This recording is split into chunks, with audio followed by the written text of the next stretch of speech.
Thomas Paine, Thomas Paine, Thomas Paine, Sam Adams, Sam Adams, Sam Adams, Benjamin Franklin, Benjamin Franklin, Benjamin Franklin. These men spoke up for what they thought was right. From their courage came such documents as the Declaration of Independence and the Constitution of the United States. From their willingness to speak what was sometimes unpopular but right, we enjoy such liberties as freedom of speech, the right to keep and bear arms, and freedom of religion. There are those who still wish to oppress our freedoms, and there are still patriots willing to stand up and defend life, liberty, and the pursuit of happiness. Men like Zeb Bell, who honor our founding fathers and what they stood for. It's now time for Zeb at the ranch, speaking up and defending your freedoms. Brought to you by Magic Valley Les Schwab Tire Centers and all of the other great advertisers on the program. And now, Zeb Bell. Ladies and gentlemen, pay very close attention to what is happening with this election. Fraud, cheating, and evil is trying to prevail. We're going to stay on top of this, I can guarantee you. Good morning, everybody. Here comes Kate Smith, and God bless America. Followed by a Patriot on this morning with our Pledge of Allegiance. Good morning. And a good morning to you and yours, Zeb at the Ranch, and of course I'm Zeb Bell, sitting in the studio this morning with our major sponsor, your Magic Valley Les Schwab Tire Centers, all 7 locations serving you with the best of tires and, of course, the best of service. And also Burley Physical Therapy and Rehabilitation at 1263 Bennett Avenue, Suite 2 in Burley, helping you get back to being you. Right now, let's go to the phone line and have a Patriot. Boy, we need some Patriots with our Pledge of Allegiance. Good morning. Good morning, sir. I pledge allegiance to the flag of the United States of America and to the republic for which it stands, one nation under God, indivisible, with liberty and justice for all. Well done, as always. Thank you very much. And right now, let's go to the weather forecast quickly from K&R Rental. Hello, Roger and the crew at 256 South, 600 west of Heyburn. You can't miss them. They're on the Burley Paul Highway, serving you with the best of tools and equipment to finish any kind of a construction project. Don't forget, they've got the equipment to blow out those sprinkler systems and pipes. You better get it done this week. And all the equipment to kind of winterize your garden for next year. All the equipment and tools for both long and short-term rental at K&R Rental over in Heyburn, right on the Burley Paul Highway. And right now, here's Gina with the weather. Another beautiful day for today, and it's going to be nice tomorrow. Here's a look at your weather forecast. Mostly sunny skies for today, just a slight breeze out of the west at about 5 miles an hour. Looking at a high of 70. Tonight, mostly clear with a low of 34. Tomorrow, another gorgeous one, sunny skies, high of 70. Winds out of the south-southwest at about 5 miles an hour. Mostly clear tomorrow night, low of 40 by Friday. Partly sunny, 64. Saturday, slight chance of rain and snow. Mostly cloudy, high of 40. That's a look at your weather for Zeb. I appreciate it, Gina. Thank you very much. Caller, I'm going to have you stand by just for a few moments because I've got to tell everybody K&R Rental sponsors our weather at 256 South, 600 west of Heyburn. Don't forget, you can call them, ask questions. They've got the answers at 678-3122. Roger and the crew at K&R Rental. And a big shout out this morning. We've got a lot of things to do, and I'll explain what's happening here in just a few moments. Ramsey Heating and Electric at 2600 Overland Avenue in Burley. Almost 7 decades of great service to you, your family, and your businesses. All your heating, cooling, and electrical needs. And believe me, we're going to be seeing a change in this weather. You better get a hold of them today. 7:30 to 5. They're open Monday through Friday. Number to call, 678-0459. Don't forget Ramsey Heating and Electric at 2600 Overland Avenue in Burley. Want to remind you, too, quickly about our friends over to Denny's Restaurant. Oh, the food is excellent. I'm a breakfast man. They've got all the different kinds of breakfasts, the ham and eggs, the bacon and eggs, and all the strawberry crepe breakfasts, the omelets, and the pancakes, everything absolutely delicious. And don't forget all the lunch items and the dinner entrees, and of course all the desserts. Oh, it's great. At 611 North Overland in Burley, Denny's Restaurant, and another location at 291 Pole Line Road in Twin Falls. Really true that they are America's Diner, Denny's Restaurant. You stop in and see them today. Caller, good morning. You're on the air. Go ahead, please. Good morning, Zeb, to you and your family and all of your faithful listeners. Bless them. There's a saying in the sports world, it isn't over till the fat lady sings. And you know what? It's not going to be too long until they won't be able to say that anymore because it's discrimination. What are you getting at, Keith? Well, I'm getting at, if the Democrats win this election, we won't have any freedoms left. Well, you and I are on the same page. I am more than mad this morning, and I don't care who knows it or what they say or call me about. I absolutely predicted, and if you listen every day like you do, I predicted that this would happen on Election Day over a month and a half ago.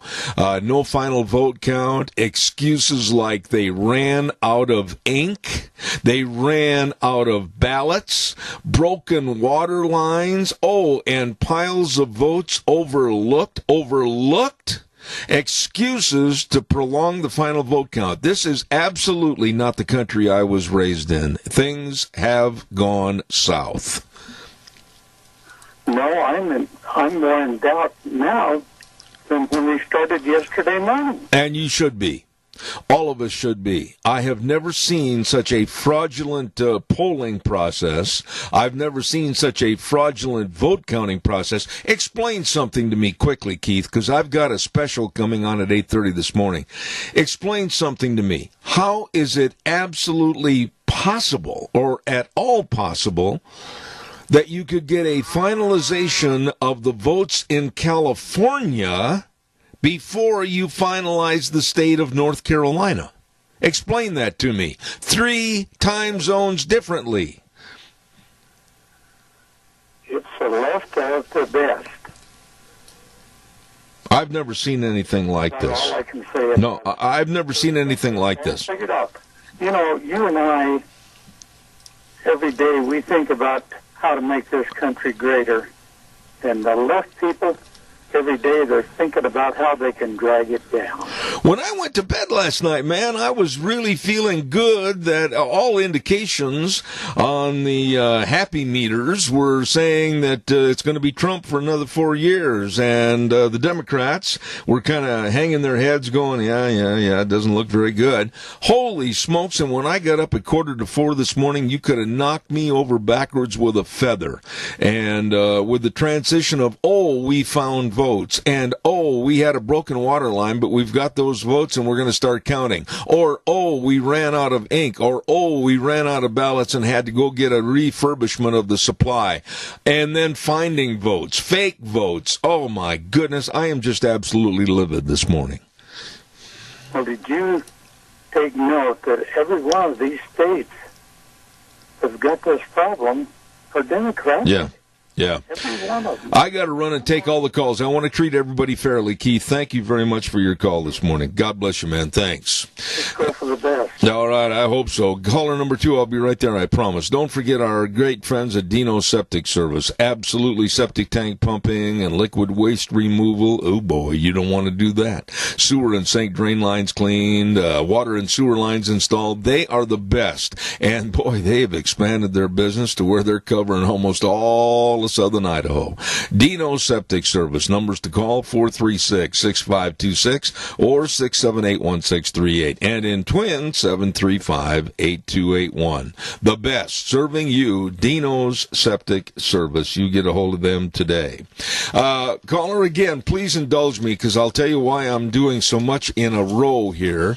We're going to have another big sale coming up this Saturday, November 7th, the Marvin Sears Estate Sale. It's going to be in Kimberly at 3225 East, 3600 North. Watch for all the road signs telling you how to get to the Marvin Sears estate sale, managed by the Bennett Boys Auction Service. Vehicles like a 1959 Jeep four-wheel drive, some Model A and Model T, and vehicle parts to go along with them, antiques, collectibles, shop tools, all of this and more this Saturday, November 7th at 10 a.m. The Marvin Sears estate sale, managed by the Bennett Boys Auction Service. No sale too big, no sale too small. The Bennett Boys, they sell them all. Caller, you have been very patient. Go ahead, please. Yes, good morning, Zeb. If Biden the Bolshevik should get in, you're going to pull up to the pump, and you'll be paying $6 or $7 a gallon for fuel. Easy. The next thing that's going to happen is the trucking industry is going to go downhill because of the cost to operate their vehicles. So what's going to happen there is the price of food's going to go up because there's going to be a shortage of food because the trucks won't be out there to do their jobs. That's right. No, I can't argue with the thing you said. I mean, I'm not trying to paint a worst case scenario this morning on the program, but you have to be realistic. But getting back to this so-called election, I have never seen such a frivolous bunch of errors and omissions and lying and cheating. I mean, the numbers last night. Virginia is a case in point. When they showed the numbers on the screen and then they had some dipstick political observer try to explain why Trump was way, way up in the personal vote, but yet he's going to lose the state of Virginia, and now it's still saying that it's contested. Tony, this is absolutely ridiculous what happened last night, and is still happening this morning. When I saw that, I got so darn upset, I just wanted to throw something through the window. There's going to be a big investigation into this thing, and you are going to find out that smiling Biden is behind this corrupt thing that we've got going. Explain one thing. China will be in charge of this country before you know it. I agree. Explain one thing to me, please. How in the world can Pennsylvania be so totally messed up with their vote count? Now we're hearing, and I called some people this morning, and by the way, that leads me up to tell you and my audience, at 8:30 this morning, we're going to have Rick Manning back on the air from Washington, D.C., and of course, Rick with Americans for Americans for Limited Government, has worked with Donald Trump and his staff, and he knows what's going on, and he's going to tell us about this election, and we're going to find out right down to the gnat's eyebrow real quick in about 15 minutes this morning at 8:30 what's going on. Tony, God bless you, man. I appreciate your call. I got to get some more commercials in, please. Thank you. Okay, bye. All right, thank you. Don't forget, your home is the one place where everything should be perfect, including your air. Ramsey Heating and Electric helps you achieve the perfect air you deserve with reliable, groundbreaking, award-winning Lennox products.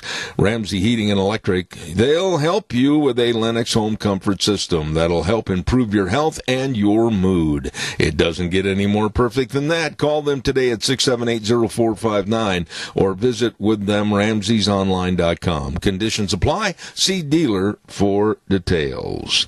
And I also, let me see, I got to get this on here real quick. Also, I'm checking my list.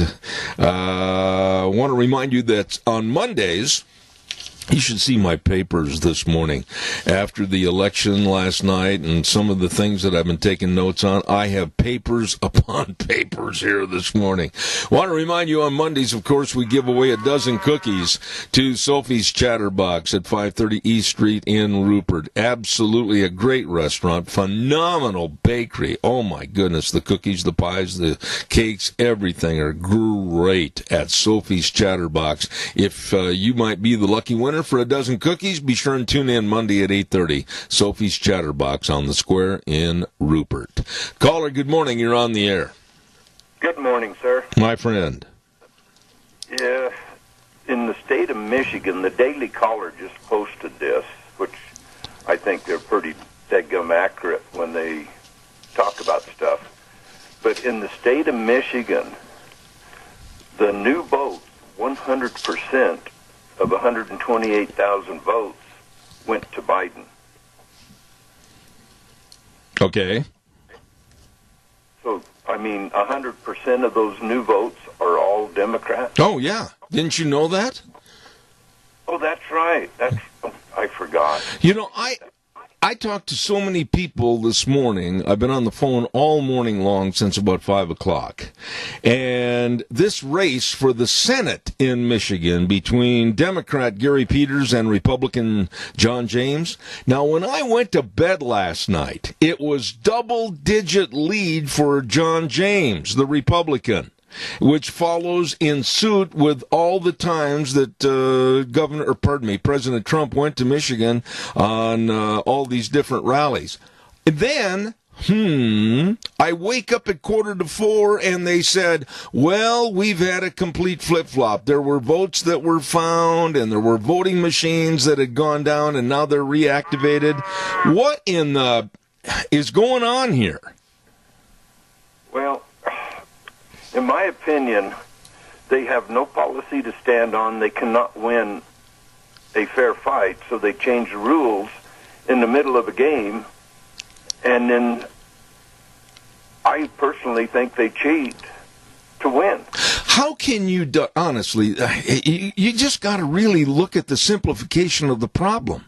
Pennsylvania, playing by a complete set of rules that must have been sent down by a Martian on a spaceship, changing to say, well, we're going to probably have a final vote count in maybe 3 to 6 days. 6 days! 6 days of possible fraud and all kinds of under-the-table deals. I've never seen anything like this in my life. I'm really worked up about this because why can't we have standardized election results from all 50 states? Why do we have to make allowances for one state to be the fly in the milk? Exactly. And you need to mention, too, that a week ago, the AG, Attorney General of Pennsylvania, was saying Biden is going to win. I do not understand how you can have states like Arizona and Michigan, Wisconsin, Pennsylvania, and that turbulent mess that happened in Virginia, and we're looking at other absolute messes of counting the votes. Trump won Texas. Trump won Ohio. Trump won Florida. Now think back in the past. When a person wins those states, golly gee, Doug, isn't that the key to the Oval Office? It used to be. Yeah. But, I mean, you just take a look, too. You don't believe your lying eyes at all these rallies that President Trump done the last 3 weeks, and how many people were at those rallies. Tens of thousands of people. Yeah. And you see the Biden rallies he had, the 6 of them he had the last 6 weeks. I mean, and the people that were there. There's your enthusiasm. It's scary. This is mind-boggling to me because last night I sat down diligently at 5 p.m. and was not going to climb out of that recliner until I found out at least 80% sure as to what was going on later on in the evening. And when they announced, and this blows my mind, and jump in on this, when they announced the final vote count and winner of California, and they're still working on too early to tell for North Carolina. We're talking all the different time zones in between. Do you mean to tell me that you could come out with a lockdown on California's vote in place of North Carolina that should have been done easily by 7:30 our time last night? Exactly. And California, the polls just closed, and it wasn't 2 minutes later they called it for Biden. Yeah. It blows my mind. And Virginia was a mess and a joke. And now we're talking about how maybe when I went to bed last night, they were saying that the Senate was probably going to be retained by the Republicans. I wake up at 3:45 this morning and everybody's going, oh no, there's new changes. Yeah, I know it.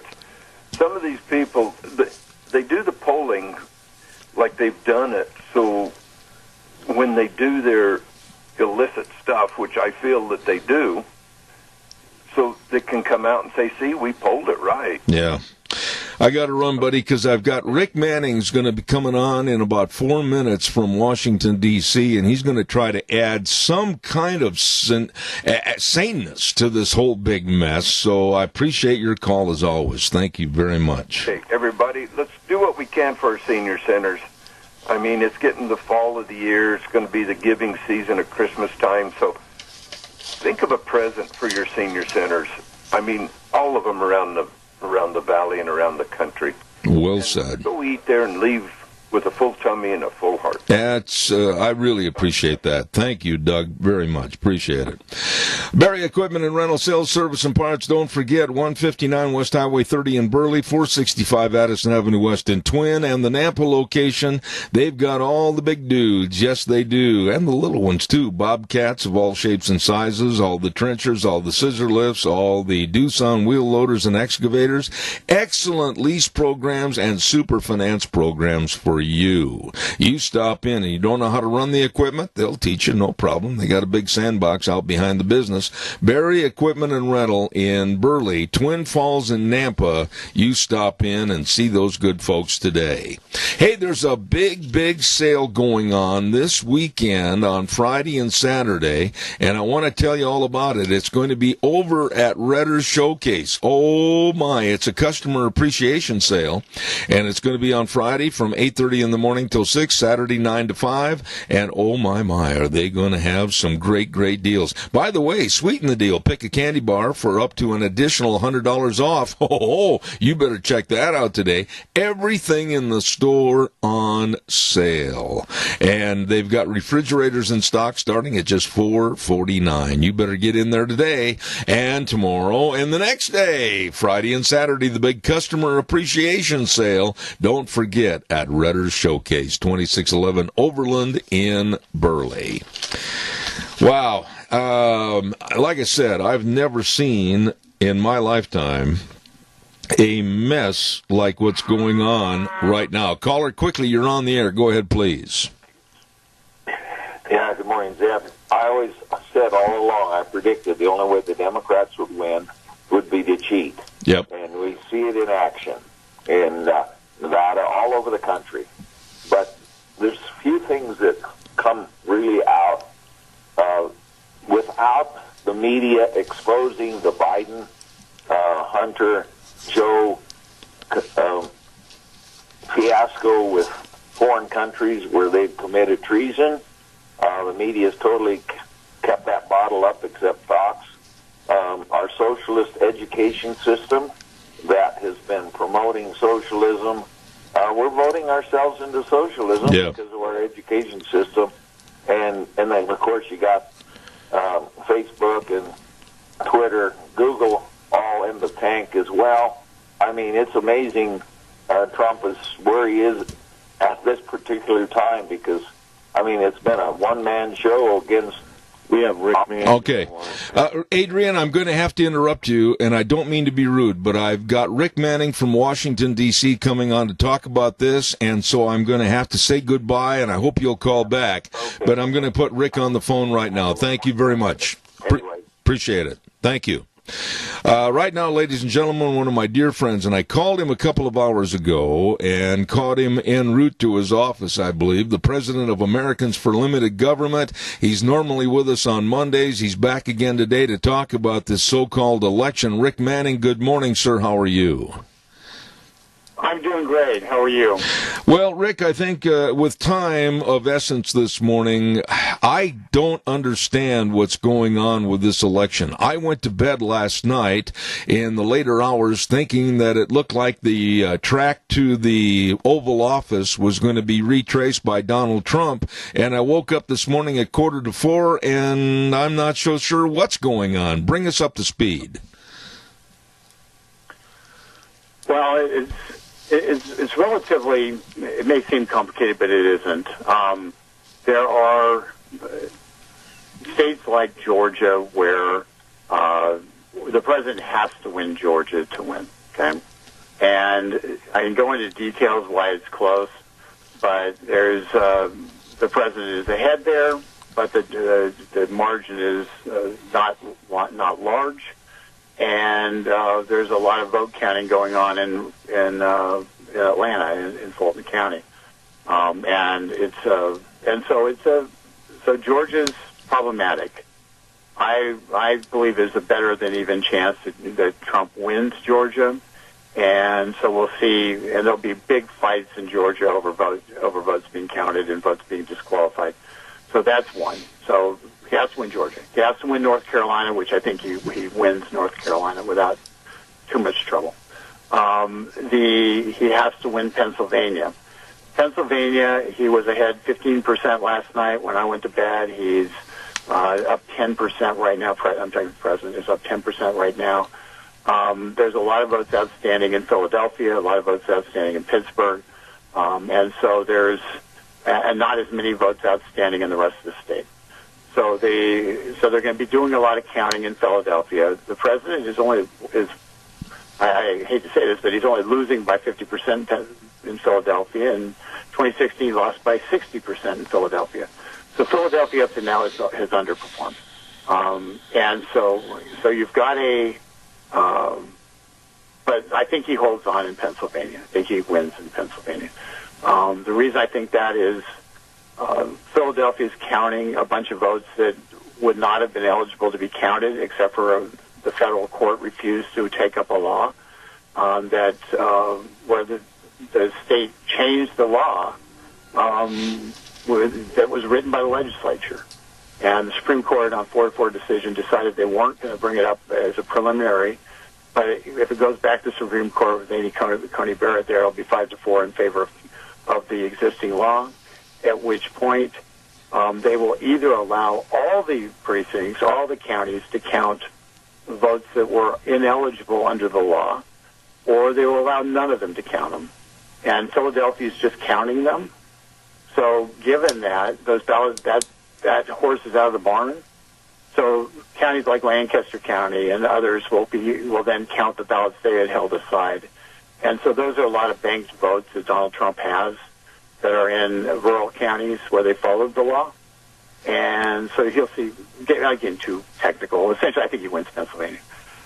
And so if it wins Pennsylvania, he has to win one of the following states. And this is where it gets more difficult. He has to win Michigan, Wisconsin, Nevada, or Arizona. Arizona now looks like it's not going to be winnable, although there's still some questions there. It's been called for Biden, but the fact is there are some ballots that are still there. Trump's about 100,000 down. It's really hard to get to yes on Arizona. Nevada, there's 8,000 votes down. They've only counted about 80%, 82% of the votes. So you've got a real chance in Nevada. And it all comes down to where in the Vegas area, which votes have been counted. If the rural Clark County hasn't been counted, then the president could very well come back and win Nevada. If that occurs, he wins. He'll have 270 on the nose. If that doesn't occur, then Biden wins.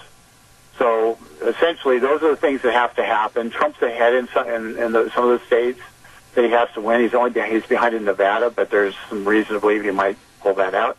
So you've got so that's the map. And it is what it is. There's frustration about it, but I'm telling you that there is. Yesterday at about noon, I thought there was no way that Trump could lose, because everything we were seeing in terms of who was voting was saying that Donald Trump was going to win. And I'm talking about the numbers of Republicans versus Democrats who are voting by mail-in ballot, as well as the walk-up vote. So that's where you get to. It's a difficult path. I told you this morning, I think it's 20% that Donald Trump wins. I think a lot's going to depend on court decisions. And And it's going to depend on whether, essentially, if Nevadans are mad enough about being shut down that they voted against Biden. It's a very close state, always has been, and Republicans didn't do some things in Nevada that I begged them to do, and that's what really makes me mad. Is I was trying to get some things done in Arizona and Nevada, and quite honestly, the guys who should have invested in it didn't, so it didn't happen.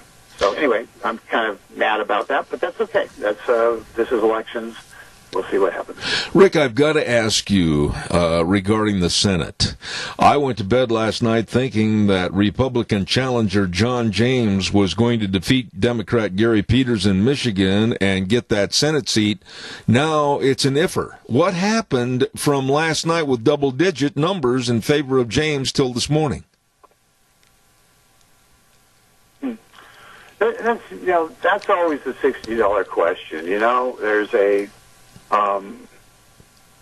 I still think James wins the seat, by the way. Okay. So that's because James is running ahead of the president in Michigan. So I still think he wins the seat. And it will be all the vote counting. It always matters where the votes are outstanding. The part that surprised me in looking at Michigan this morning was the president, John James, didn't do badly in Wayne County, which is the Democrat stronghold. They really didn't do that badly. They lost, but they didn't lose as badly as they normally lose. It was a couple of suburban Detroit counties that were that really made have flipped, have kind of created the problem, and that's the same story in Georgia. We've talked about realignment a lot in the past, and the answer is it's always where they count the votes.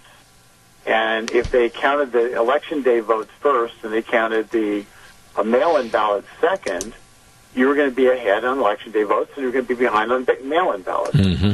That was always the expectation. But from a broader, so that's why you see changes. It depends on where the votes come from and whether they were mailed in or in-person votes. And that doesn't mean it's voter fraud. Doesn't mean it's not, but it doesn't mean it's necessarily voter fraud. Mail-in ballots are much less secure, and as a result, they're much more likely to have voter fraud attached to them. But it is when people look back at this election, I think they're going to look back at the votes in suburban Atlanta. They're going to look at the votes in suburban Detroit area for Wayne County, the surrounding counties. A couple of counties went normal for a Republican, but some of them completely flipped. They're going to look at the demographic, and they're going to say, in the past, white married women voted for Republicans, and I think they're going to see that white married women didn't, and at least not in the numbers they did in the past. And that's a concerted effort on the white married women through their social media for the last 4 years. That's been barraging them. So you've got so I think you're going to see, we've been talking about the kind of realignment of the political parties. We are really seeing a realignment of the political parties in a way that's going to have real lasting implications, in that if the Republicans no longer can win in the suburbs, or at least are only 50-50 in the suburbs, the way they draw congressional maps are going to be completely different. Yeah. It's going to be everything, and this is the year when they're drawing congressional maps. Right. Next year. So they're going to draw every assumption you make about how you draw a congressional map to create a Republican district or a Democrat district changes entirely. Every assumption's out the window. And that's why this is going to, apart from as long as the Republicans can maintain control of the Senate, there will be a break on some of the crazy stuff that if Biden wins that they might do. It's still going to be crazy, but it's not going to be as crazy. But the bottom line on it is, people have to figure out, was a suburban shift a one-time phenomenon, or is it a long-term shift? And if it is, how do you fix it? Yeah. Or can you fix it? Yeah. Because that's the real danger point. And if you look at Idaho, I'm just going to tell you, Idaho is the next state that's a red state that goes blue. Just telling you right now. And it's because California's moving to Boise. That's right. And just as simple as that. So that is your reality. It is you're going to see, just as Arizona today appears to have gone marginally blue. It's got 2 Democrat senators now. So you've got, so it doesn't look good. And Maricopa County, which is 60% of the vote, didn't deliver for Republicans like it normally does. So was that a Trump phenomenon, or was it a phenomenon down ballot? It appears as though it was a down ballot phenomenon, which means it's a lot more entrenched. And in Idaho, I'm going to say this to everybody listening. You have to go and fight like crazy right now to do the things you need to do to fix the schools and fix the election system. Do not allow mail-in ballots except for an extreme circumstance, military or hardship. Right. Make certain that you have a secure election system, and do everything you can to fix your education system right now. It's never going to be easier to do it than now. And the politicians who've been sitting there promising to do stuff and haven't done anything, you have to be all over them. There's no more grace period. They have to get the reforms done now. No excuses, because if they don't do it now, it's going to be harder in 2 years, it'll be harder in 4 years, and in 6 years, you'll be blue. I couldn't agree more. Rick, final thought here, and I'm going to give kind of a summation. Correct me if I'm wrong. With the extremely erroneous polling and the early and mail-in balloting, I believe, in my opinion, the integrity of this election was absolutely soiled. Am I right? Yes. The polling was manipulative and was designed to, and we know that, at least anecdotally, we know that a lot of people wanted. We know that on Google that "How do I change my vote to Donald Trump" was trending in Pennsylvania. Okay, we know that. So there's some scientific evidence that people voted and they wish they hadn't. So the idea of voting a month in advance in an election is essentially denies the voter the full range of what's going on in the campaign. And that's your reality. It also, mail-in voting is the least secure voting system. That's right. And that we don't clean our voter rolls. So places like Las Vegas, they don't clean their voter rolls. So what happens? People are registered in vacant lots. People are registered in businesses that nobody's ever heard of them. So if you're not cleaning the voter rolls, then a mail-in ballot is essentially saying if 20% of your voters on your voter rolls are invalid, you're sending ballots out to 20% of the people who aren't either alive or where they're supposed to be. Right. That's 20% of ballots floating around, insecure. I will tell you, and I've got to get off, but I'll tell you exactly what the system they should do. And I'm in favor of doing this nationwide, and we've lost our opportunity to do this. But Election Day is a day off. Then the second Tuesday in November is a day off. Mm-hmm. Absentees are rare. Military and real hardship is the only thing you get from absentee. They have to be requested. You go ahead. They get them, and they can. But if you're going to bring them back by hand, you have to do it if you're at the polling place. You bring it back by hand. You have to physically go into the polling place and have it certified. Absolutely. Just like you voted, okay? Because obviously there was no hardship if you can bring it in by hand. So that's and essentially you do that and you eliminate 75% of the chances for people to cheat. If you have voter ID, you eliminate 85% of the chances for people to cheat. And what you actually eliminate in the long term is situations where a student lives in Virginia, and they register in Virginia and in Florida, and they vote in both places. Because if you have to vote in person, you can't do that. Absolutely. Rick, I can't tell you how much I appreciate your call this morning. I know we've taken a lot of your time, but God bless you, man, and I'll talk to you again on Monday. It'll all be okay, even though it may not feel that way right now. Take care. All right, buddy. Thank you so much. And to the caller that was waiting, stand by. I've got to get a weather forecast on, and then I'll take your call. Rick Manning, president of Americans for Limited Government, back there in D.C. working on this morning.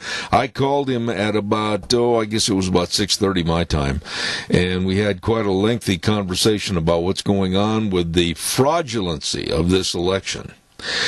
Stand by. The weather forecast brought to you this hour by Mount Harrison Audiology and Hearing Aids, and they know that hearing affects every aspect of your life. Don't forget, they can help you with the hearing screening if you'll call and make an appointment today. They, of course, have the best practices and technology for your hearing health. Give them a call at 312-0957. They're right behind the Minidoka County Hospital, across from the emergency room, Mount Harrison Audiology. Right now, here's Gina with the weather. Another beautiful day for today, and it's going to be nice tomorrow. Here's a look at your weather forecast. Mostly sunny skies for today, just a slight breeze out of the west at about 5 miles an hour. Looking at a high of 70. Tonight, mostly clear with a low of 34. Tomorrow, another gorgeous one, sunny skies, high of 70. Winds out of the south-southwest at about 5 miles an hour. Mostly clear tomorrow night, low of 40 by Friday. Partly sunny, 64. Saturday, slight chance of rain and snow. Mostly cloudy, high of 40. That's a look at your weather for Zebit Duran. Thank you very much, Gina. We appreciate it. Don't let your hearing get weaker and weaker and weaker. Be sure and get a hold of our friends at Mount Harrison Audiology and Hearing Aids. They know and they can help you with the best technology ever. 312-0957, Mount Harrison Audiology and Hearing Aids. Caller, if you're still there, good morning. You're on the air. Yes, Zeb, I just wanted to ask him if it was a situation where people are so, they hated Hillary, and so is that the reason why they voted for Trump? And so, Trump has offended some people with his personality, but he's done everything he said. I wonder if he should have just, stayed off the Twitter. No, wait a minute. Wait a minute. Randy, you and I have been friends for a long time. I've never asked you to change your personality when you call me or talk to me on the street or talk to me here at my place. You've never asked me to change my personality. I think it's absolutely ridiculous to take someone and ask them to change their personality. I'm voting for the man that gets results. I don't give one doggone hoot about style. Right.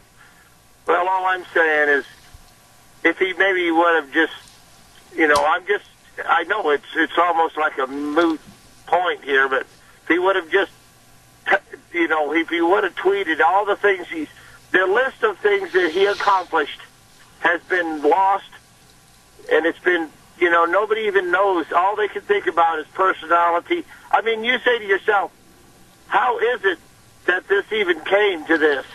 And then, of course, like you said, I didn't get home till late, and then I was waiting till 9 to start looking to see. And I was up till 2, and you sleep. You didn't sleep well. You wake up scared to death. Rick Manning says we got a 20% chance of winning.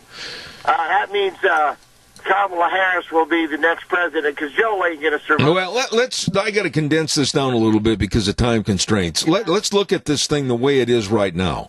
There are options, as Rick said. There are options that could and might happen that would propel Trump to the leadership back into the Oval Office. But with the idiocy and the erroneous attitude that took place last night, I mean, they made so many errors in this election, it was pathetic. Running out of ballots, running out of ink, broken water lines, piles of votes. All of a sudden, voila, look what we found. And all the voting machines going down in one Georgia county, Folsom County, that absolutely is very important for that state. Randy, there's too many uh-ohs, and I think that it has to be investigated.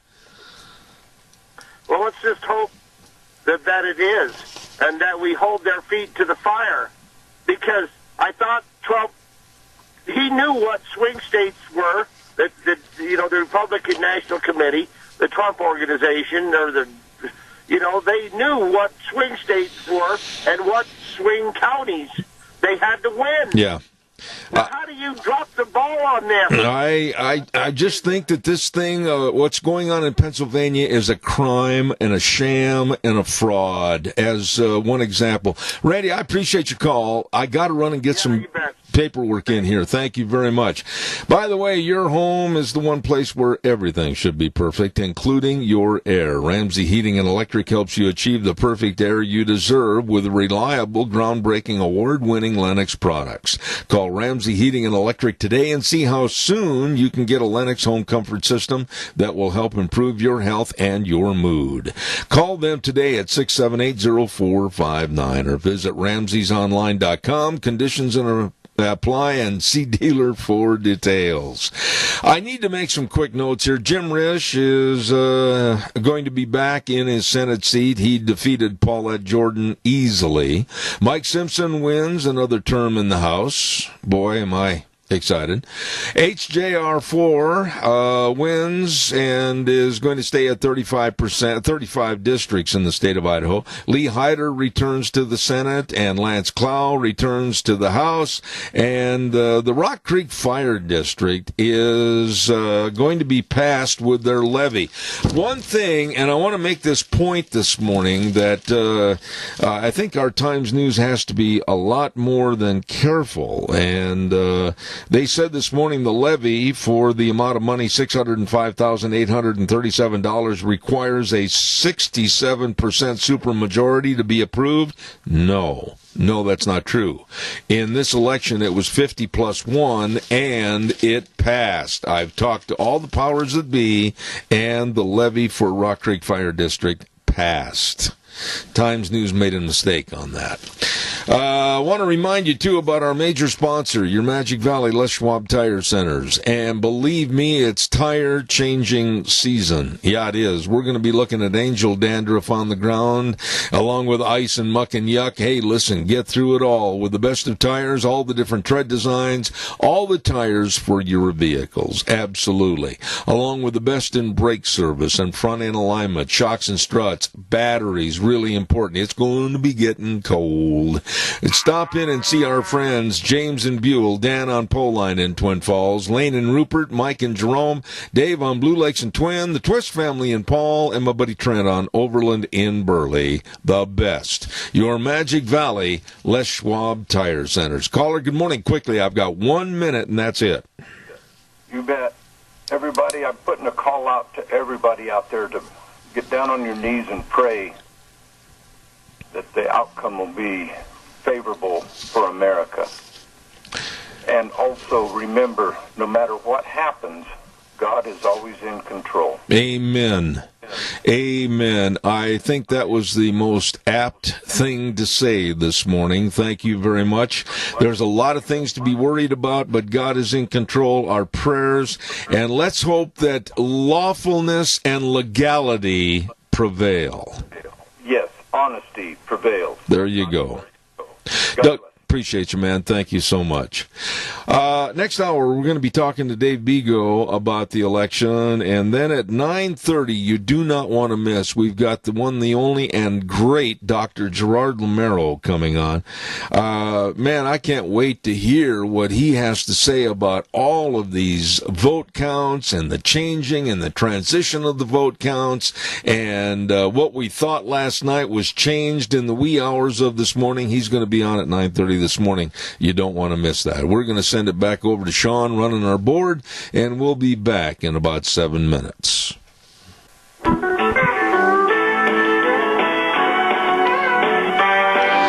I'll tell you what, folks, we have got a mess, a big MESS on our hands with this last election, and yours truly is not a happy camper this morning because of all the errors and the fraudulent activities, etc.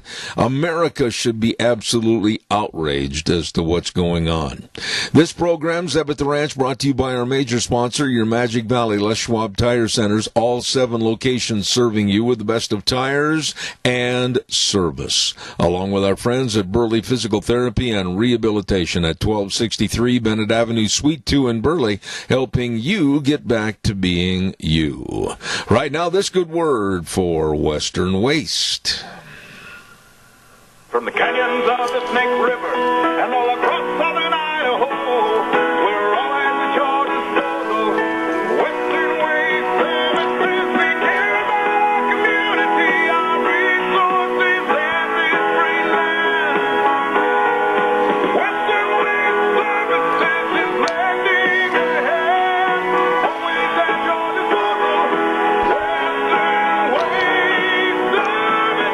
Oh my, you're getting plans made for Thanksgiving and the holiday season. You want to clean out the basement, the attic, or maybe an upstairs bedroom, whatever. Get a dumpster. They've got them in various sizes. They'll drop one off. You fill it up and then call Western Waste. They'll come get it. Absolutely.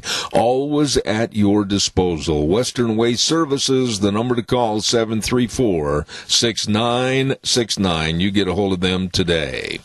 Want to also give a great big shout out to my friends, and they are my friends, at Burley Physical Therapy and Rehabilitation.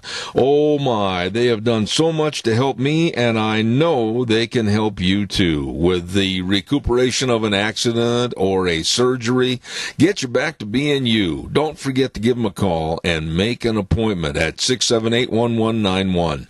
Burley Physical Therapy and Rehabilitation at 1263 Bennett Avenue, Suite 2 in Burley. Nick Greenwell and all the excellent physical therapists there serving you. The number to call again, 678-1191, Burley Physical Therapy and Rehabilitation. Let's not also, I got to take just a moment here real quick and remind you about our friends over to Hanson Mortuary with Joel Heward, his family, and staff serving you at 710 6th Street in Rupert. And the number to call, and remember, 436-5636. They have the most of flexible hours to serve you and your family when there's the passing of a loved one, and always providing the families they serve with the best possible support and comfort. And you know that they are committed to upholding the highest ethical standards with unquestioned integrity. Remember, Hanson Mortuary at 710 6th Street in Rupert, 436-5636. And Joel Heward also serving you and your family at Morrison Payne Funeral Home on East Main in Burley.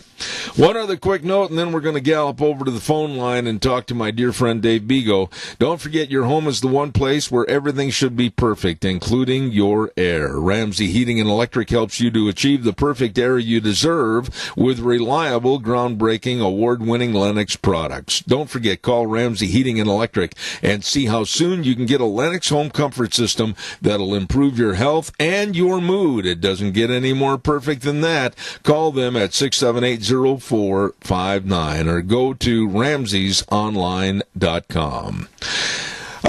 There are so many things to talk about, and the list goes on, and I'm going to say good morning right now to my dear friend back in Indianapolis, Indiana. Indiana voted like Idaho very smartly last night for Donald Trump. Good morning, Dave Bigo. How are you? Good morning, Zeb. I'm doing fine. Hope you're doing well, and I'm happy with Idaho and Indiana. Well, that's not the point. The happiness can't be for those two states out of the 50. I mean, 48. And the way this mess is this morning with not knowing the final outcome and some of the very possible fraudulent and erroneous activities that are going on, what are your thoughts? Well, I'm concerned about it, Zeb, because as I've mentioned on your show many times, the far left is trying to bring Trump down and this country down, and they're doing everything out there they can to have Trump or Biden beat Trump, and and I know from my past experience with the left, they're going to have false votes and illegal mail-in ballots and all kind of everything going on. So it's going to be interesting to see how this pans out the rest of the day today and tomorrow, and then how Trump responds to it. But he did win some states that I was worried about, like Florida, and that's a good thing. But it bothers me that he didn't win Arizona.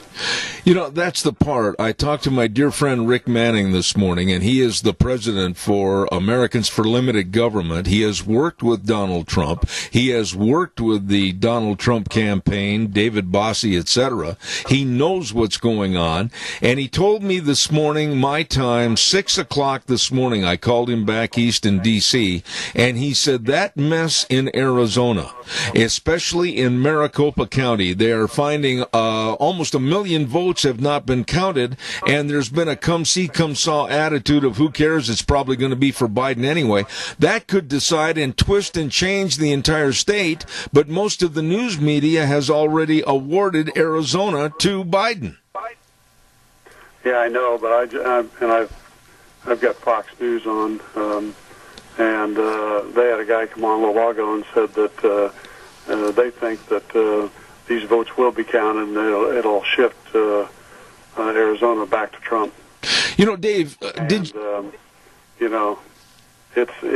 sad what's going on out there, but the good thing is about all this is that the Republicans have kept the majority in the Senate. So even if Trump does lose, that'll cut off anything where they're trying to turn us into a socialist country. Okay, now therein also lies a problem, because I was watching very closely this race between Democratic Gary Peters in Michigan and the challenger Republican John James, and James had like a double-digit lead. It looked good and everything, and then I go to bed and wake up at 3:45 and find out, we found a whole bunch of votes for the Mr. Peters that we weren't aware of. What is going on back there? I don't know. Michigan, they're still waiting on Michigan as far as the votes. And, it's the problem in Michigan is you got places like Detroit and some other cities that are heavily Democrat because, that's where the auto industry really grew up there, and the unions control it. Dave, you and I have been friends for a long time, and I've got the utmost respect for you, your writing, and you as a businessman, and you've always been a straight shooter with me. But when you look at this election where they came up with excuses last night like, we ran out of ink, we ran out of ballots, we had a broken water line, we opened a door to this room and found piles of votes that had been overlooked, our voting machines went down in this big county in Georgia. I mean, come on, Dave. I agree, but this is how the left does things, and the Democratic Party is controlled by the left, and they're hypocritical people, and they do this kind of stuff, and saying these things, and people think, okay, so they're not that bad of people, but they're liars. Doesn't it tell you, it does me, and I was talking to Rick earlier this morning, that the terrible, absolutely distorted news media with their erroneous polling, and then add to that early and mail-in balloting, it's got to stop. This part of the act has got to be cleaned up. Oh, absolutely it does, and we got to get back to what we've always done in the past. And but you've got a lot of people that are controlling the Democratic Party. Of course, with Nancy Pelosi in the House, she's pushing everything for these states to do this kind of stuff. And it's time that we corrected all this stuff and went after these people. Dave, when you look at Pennsylvania, and it's called the Keystone State, and it is a key state in this election. And the changes and the twists and the time elongations to count their ballots, some of the people involved in the balloting and the counting of the ballots back in Pennsylvania said this morning, oh, well, it might take us another week to get any final count. This is insane. Yeah, I know. But you got a real problem, with Philadelphia there that, it is a huge union SEIU city, and they control that city big time, and that's what of course, Philadelphia is pushing all this stuff, and that's why you're seeing it. You mentioned it a moment ago, as a businessman, and you look at this election, and you look at the left push with Bernie Sanders and the squad and others. If Biden is named the president, my goodness, what kind of a United States of America are we going to turn into with those people lurking in the background trying to guide Biden by the hand? Yeah, it's going to be ugly what they try to do, and but again, it's a good thing. It looks like the Republicans will control the Senate, and that's a huge part of it. And they even picked up some seats in the House. They need to pick up a lot more, but that could help push Pelosi back a little bit too. And Biden might want to do a lot of things, but you can't. It has to be approved by the House and the Senate, and I think the Senate will keep Joe Biden under control. Do you think, Dave, that what are your final thoughts on this as far as Trump versus Biden? Are you optimistic that the vote tally, whether it's Michigan, Wisconsin, whether it's Pennsylvania, whether it's North Carolina, doesn't make any difference? Are you optimistic that maybe he can still pull this out of the fire? I think he still has a possibility of doing it. I think it's going to be close, but I think he has a chance. Well, the polls and the news media, that's another subject I touched on briefly a moment ago. But none of the polls, unless you know of a poll that I haven't read, none of the polls were at all close to what was going into this election. Would you agree? Yeah. And, that's, but the media controls all this stuff. Of course, as I've said many, many times on your show, the media is controlled by the unions and the left. What about the unions right now? Later on this morning, as a matter of fact, we're going to have, I know you know this gentleman, Mark Mix is going to be on again, president of the National Right to Work Committee. Right. What's going on if, let's look at the worst case scenario, we have the team of Biden and Harris take over. What are your fears and your worries? Well, they're going to really push to change the people on the National Labor Relations Board to push it back to pro-Democrat, pro-union, so the unions can go back in and force unionize companies and employees across the country, and so they can increase their membership, and of course their dues money, which puts money in their pocket and puts money in the Democratic pocket. What about you personally with your business? Are you afraid of the old saying, deja vu all over again? I don't think so, no. Okay. But your concerns about the labor force and being forced into unions across this country, you are concerned about that if we do get, unfortunately, Biden and Harris in as the powers. Yeah, I think that's the problem, and they'll do everything they can in the unions' favors, because the unions, again, they control the media, and along with the far left, they control the Democratic Party too. You know, Dave, one of the things I forgot to mention just a moment ago, and I'm sure you probably caught this last night, my wife and I at about 10 to 7 Idaho time were watching the polling and the electoral races, and all of a sudden they had Virginia on the screen, and they showed Donald Trump with a massive personal vote lead, and then they had some polling person, and he worked for Fox News, come out and say, well, those numbers are skewed, and Joe Biden is going to be the winner of Virginia. How in the world could they transition those numbers into a victory for Biden that early when they were saying that Trump had that much of a lead?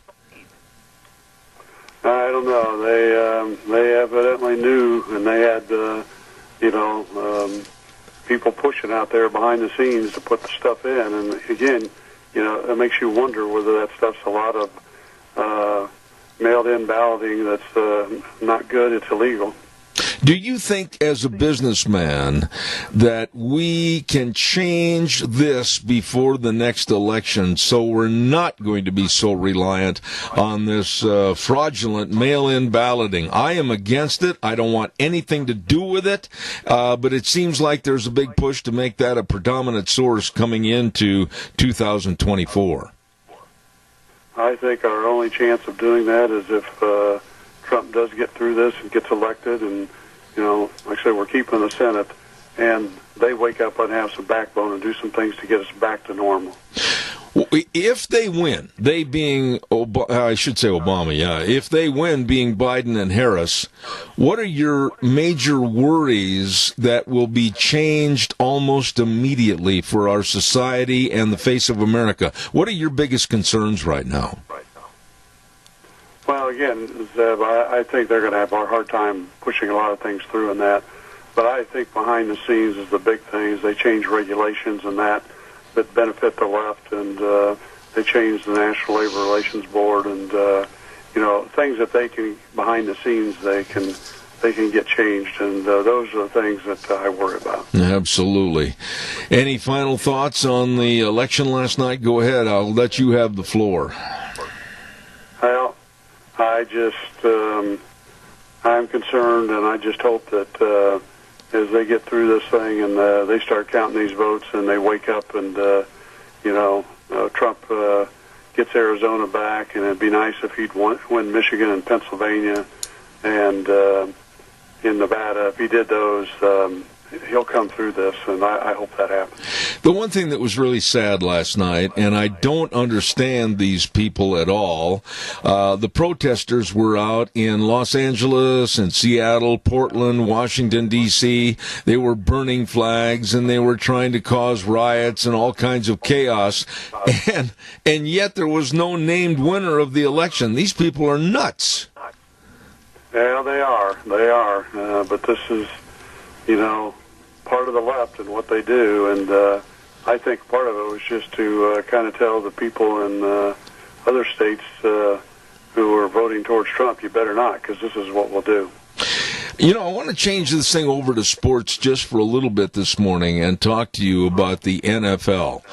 Have you been noticing any change in their attitude as far as the marrying up, if you will, to the Black Lives Matter and Antifa like they were originally? And or do you see somewhat with the Indianapolis Colts right there in your hometown? Is there more of a let's get back to the basics and not kneel for the national anthem, that type of thing? What's going on with your pro football team? I think they're getting back to the basics. I mean, it's not perfect yet, but I think they're moving that way. And some of the teams they played, I see, are kind of moving that way a little bit too. So I'm hoping pro sports is waking up, and the unions that control the players are waking up. Absolutely. Dave, I want to tell you how much I appreciate your coming on the program this morning. I've got some election news I've got to get on here right now, but I want to thank you again for being a part of this program. The author of The Devil at Our Doorstep, great businessman, and besides that, a top-notch friend to me and my wife. Dave Bego, thank you so much. Well, thank you, and pray to God that he gets Trump elected. Amen. I couldn't agree more. Thank you so much. You know, that's the one thing that Dave just said. Pray to God that this election can be handled even though it has been already, it's been illegal and illicit. Let's hope that it can become honest with some integrity before this thing is all over. Calls are welcome, 436-2244, 1-866-927-4587. I want to talk to you right now about Denny's Restaurant, 611 North Overland in Burley, and the other location at 291 Pole Line Road in Twin Falls. The very best of breakfast, lunch, and dinner, and desserts anytime, all the time. Oh my, all the breakfast skillets and all the different sandwiches and salads and burgers and pancakes and strawberry crepes breakfast. Oh my goodness sakes, you're going to love that menu. And the really nice people serving you at America's Diner, Denny's Restaurant, 611 North Overland in Burley. You stop in and see them today. Caller, I'll be right there. I also want to remind everybody about Let's Ride, 270 Highway 24 between Rupert and the World. Oh, my goodness, we tell you all year long about the side-by-sides and the four-wheelers to get up in the hills. Still plenty of time to do that. But don't forget, pretty soon we're going to have some snow up there, and they've got all the snowmobiles all over the place over there at Let's Ride, 270 Highway 24 between Rupert and the World. You better check it out, and all the accessories, too. Oh, by the way, need some service work done on your snow machine that you already have? Take it in there. Tyson and the crew are absolutely outstanding. Let's Ride, 270 Highway 24 between Rupert and the World, where the fun is sold. Caller, good morning. You're on the air. Zeb, wasn't it President Trump that wanted to privatize the post office? I don't remember him coming out with verbiage about privatization of the post office. I know that he said many things about the way it needs to clean up his act. The post office needs to clean up its act and be run more like a business, but I'm not sure about privatization. Yeah, could that be where part of the problem is, right at the post office with their unions? Oh, I'm sure that it could all play a part in it, Tony. I think you bring up a very interesting subject to which I'm going to be doing some research in right after this program, as a matter of fact, because you've kind of piqued my interest on this.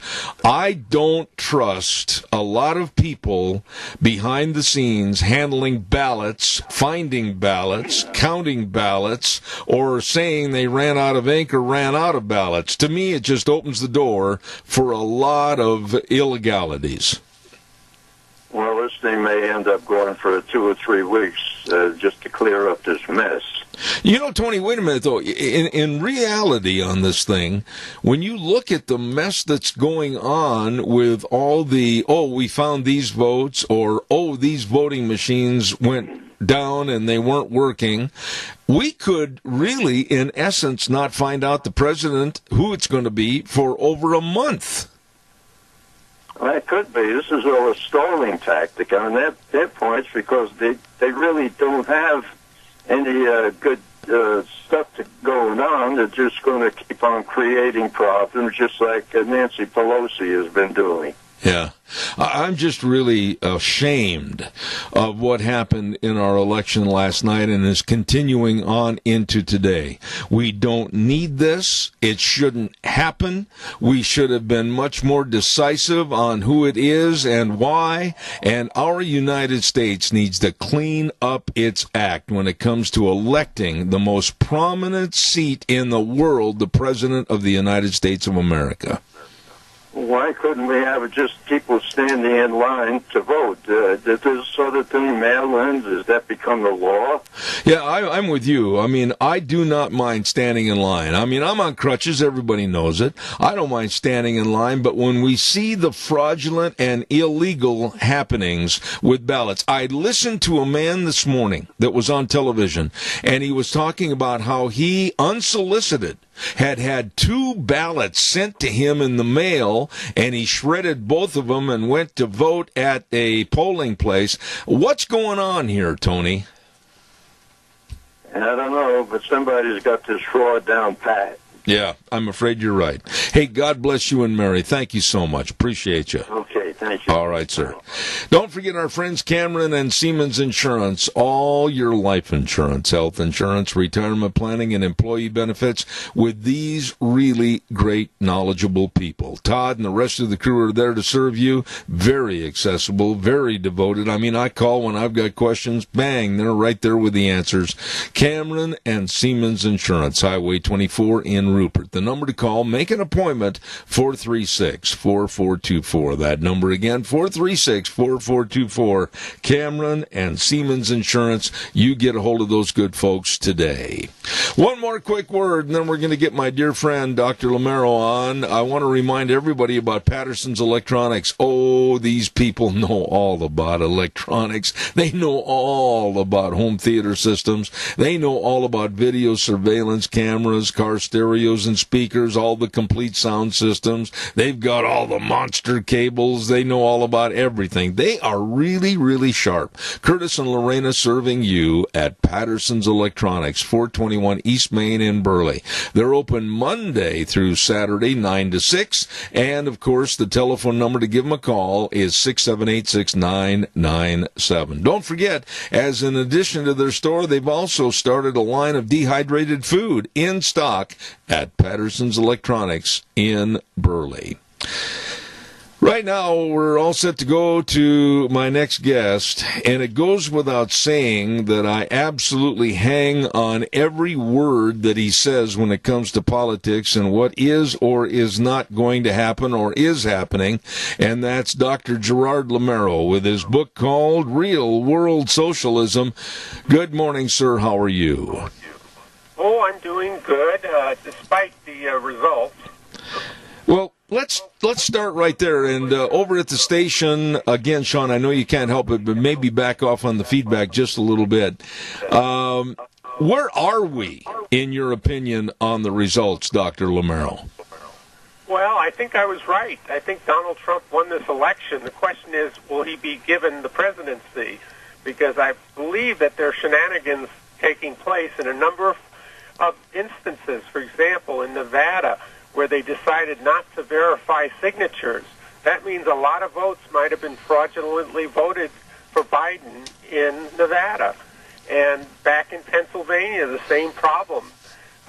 They're allowing votes to come in late, even if they don't have a postmark. And there, the law is it has to be postmarked by yesterday. But if there's no postmark, they'll assume it is okay. Well, that's no good. You can't do that. How do we know there isn't a box of ballots that's been dumped on the pile to make sure that Biden goes over the top? Trump was ahead the last time I saw it by 700,000 votes in Pennsylvania. Why haven't they called that for Donald Trump? That's ridiculous. And on and on. There are examples.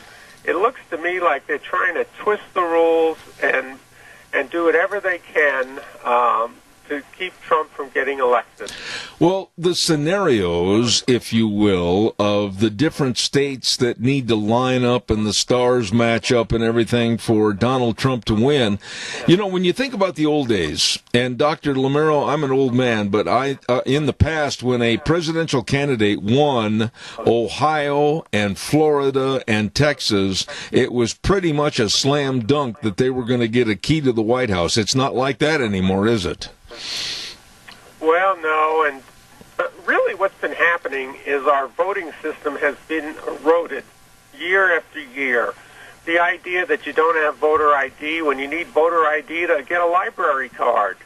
You should have voter ID in every election, and I believe you should have people show up in person and vote, because that's the only way to verify that the people are really voting. How do you keep people... You know, in California, they have 3 million ballots they send out to people that should not get ballots. So there's 3 million votes out there in California that are not valid. And unfortunately, this happens in other places, too, where they do not call the rolls with people who've moved out of state or are in jail and are not allowed to vote, because in many states, if you're a felon, you can't vote. And on and on and on. People get sick, people die, and they should be removed from the rolls. They should not send out these ballots some people got 5 ballots because, it's an apartment house and somebody's registered, and then 2 years later somebody else is registered. Nobody cancels the registrations, and they go on and on and on, and somebody gets 5 votes. Now, do they vote 5 times, or are they honest and throw 4 of them away? I don't know. But I'll tell you, the Democrats have made it real easy to steal votes. I think they're trying to do that right now. Let me ask you about some of the pathetic happenings and excuses that happened last night. Ran out of ink. Ran out of ballots, broken water lines, opened a door to a certain room and piles of votes had been overlooked, or all the voting machines just automatically went down in one Georgia county.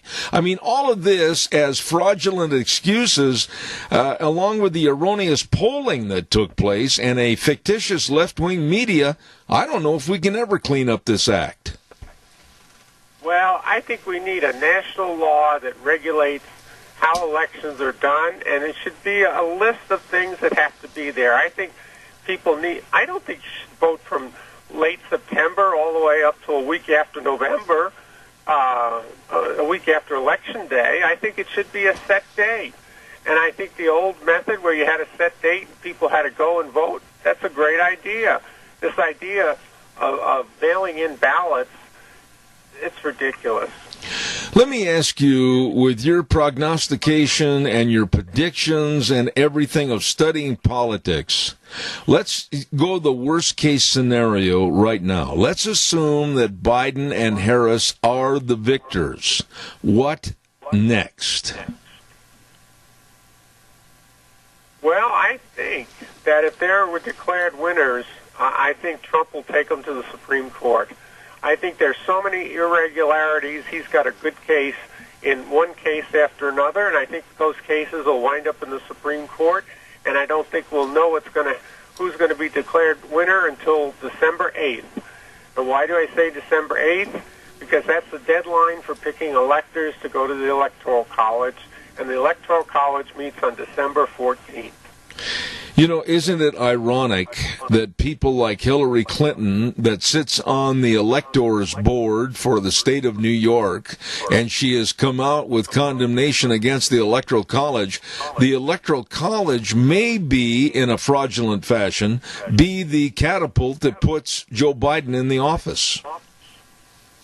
Yeah, well, of course, that's a possibility. And, we hope that's not the case. I really think Donald Trump won this election. I do not change my forecast. My forecast model stands. So I think he won this election, but I think they're doing everything they can to prevent it from happening. And this has happened so many times now, it's getting to be habit-forming. You remember Al Franken in Minnesota. Mm-hmm. He was losing that election, then a couple of weeks later they found some more votes. Then in California, there are lots of different congressional districts. The Republicans won, and then a couple of weeks later, ballots just show up, and all of a sudden the Democrat wins. This is just too coincidental. Explain to me, Dr. Lamero, like last night I sat down in my recliner at about 5 p.m., and I did not get out of that recliner to go to bed until the late hours. Explain to me about the prognosticating of what the vote is and the closing of a state saying so-and-so is the winner. To me, and Virginia is a good example, they have egg on their face because they were wrong. Well, it's kind of funny, but they have their own little methodology. But you know what I think is wrong? I do not think the news media, who has a bad reputation for honesty and truth, should be in charge of picking the winners. Good grief. Let somebody independent pick them, not the news media. Who believes them anyway? Yeah, absolutely. And I think it was proven after this election yesterday that the polling services, and I don't care which polling service you want to name, they absolutely are completely outdated and need to be reworked, if at all. Well, I'll tell you what. I personally think they're just doing this on purpose. I think the numbers are meaningless. But I think everybody should take it that way and not even read the polls and say, who cares what they say, because we know they're wrong. They have their own axe to grind. They have their own opinion to have. But truth, forget the truth. They're not looking for the truth. In your opinion, if this thing goes to the Supreme Court and there are lawsuits filed over the very, very close races for even possible recounts in various states, holy smokes, is that going to open the door for the possibility of Nancy Pelosi to waltz on in? No. No, I don't think so. There are different things that could happen. Suppose it's tied up and the court can't make a decision, and the Electoral College comes out 233 to 213. Then no one is picked that way, and it goes to the House of Representatives. When the decision of a presidential election goes to the House, people vote one state, one vote. So the 53 congressional I've been talking too much. With the congressional district of California, they have 53 districts. They only get one vote. Turns out there are more Republican delegations in the House than there are Democrats, and Donald Trump would be elected. Mm-hmm. Goes to the House. I want to ask you about a story that was all of a sudden, it had a blanket put over it, and most all the media, 90% of the media, would not touch it. They wouldn't write about it. They wouldn't talk about it on the air. And it's the Hunter and Joe Biden money and the money laundering and the China situation, etc. Do you think now that story is going to emerge again, regardless whether or not Joe Biden takes over the presidency?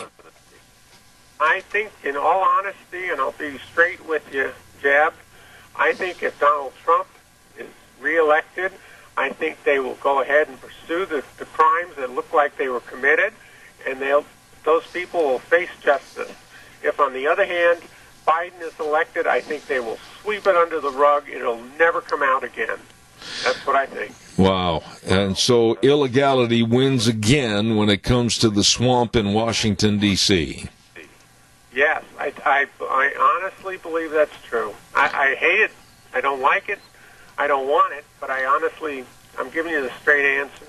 Your book, Real World Socialism, it opens the door of thought as to where we may be headed. And when I saw the internet kind of a city or town hall gathering between Bernie Sanders and Rashida Tlaib and Ilhan Omar and Iona Presley and Alexandria Ocasio-Cortez all gathered around Bernie with their thoughts of, well, if Joe wins, we can lead him down a far left path. When you saw and heard that, what were your thoughts? Well, my thought is what I've been thinking all along, and that is this fellow, Joe Biden, is just a front. He's only there to get some votes and to try to put on a happy face. He smiles, and people try to ignore his senility because he has moments that sound like he's senile, in all honesty. And I think it's just to get votes, and as soon as he gets in, I think he will be replaced by Kamala Harris, who's been picked because she is a communist. When we say Kamala Harris and her negativity as far as being the most leaning left senator that we have, and she may very well take over the Oval Office with the use of the 25th Amendment, etc., this all sounds like a very clandestine plot, doesn't it? Yes, in a sense it probably is. I mean, these people want to change this country. I mean, Barack Obama said he wanted transformation. Democrat after Democrat says they want revolution. The Antifa say they want revolution. And when they say revolution, they're talking about get rid of that Constitution that's in our way and let's have a socialist communist country. That's what they're after. That's what we face.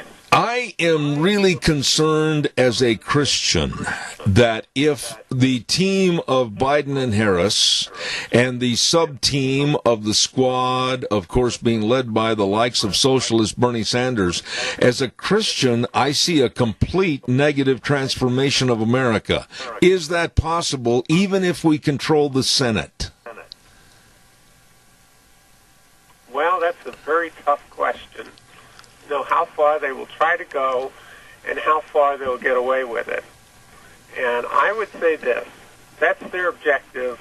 And as a Christian, and I am too, as you know, as a Christian, I'm concerned because socialism is founded on atheism.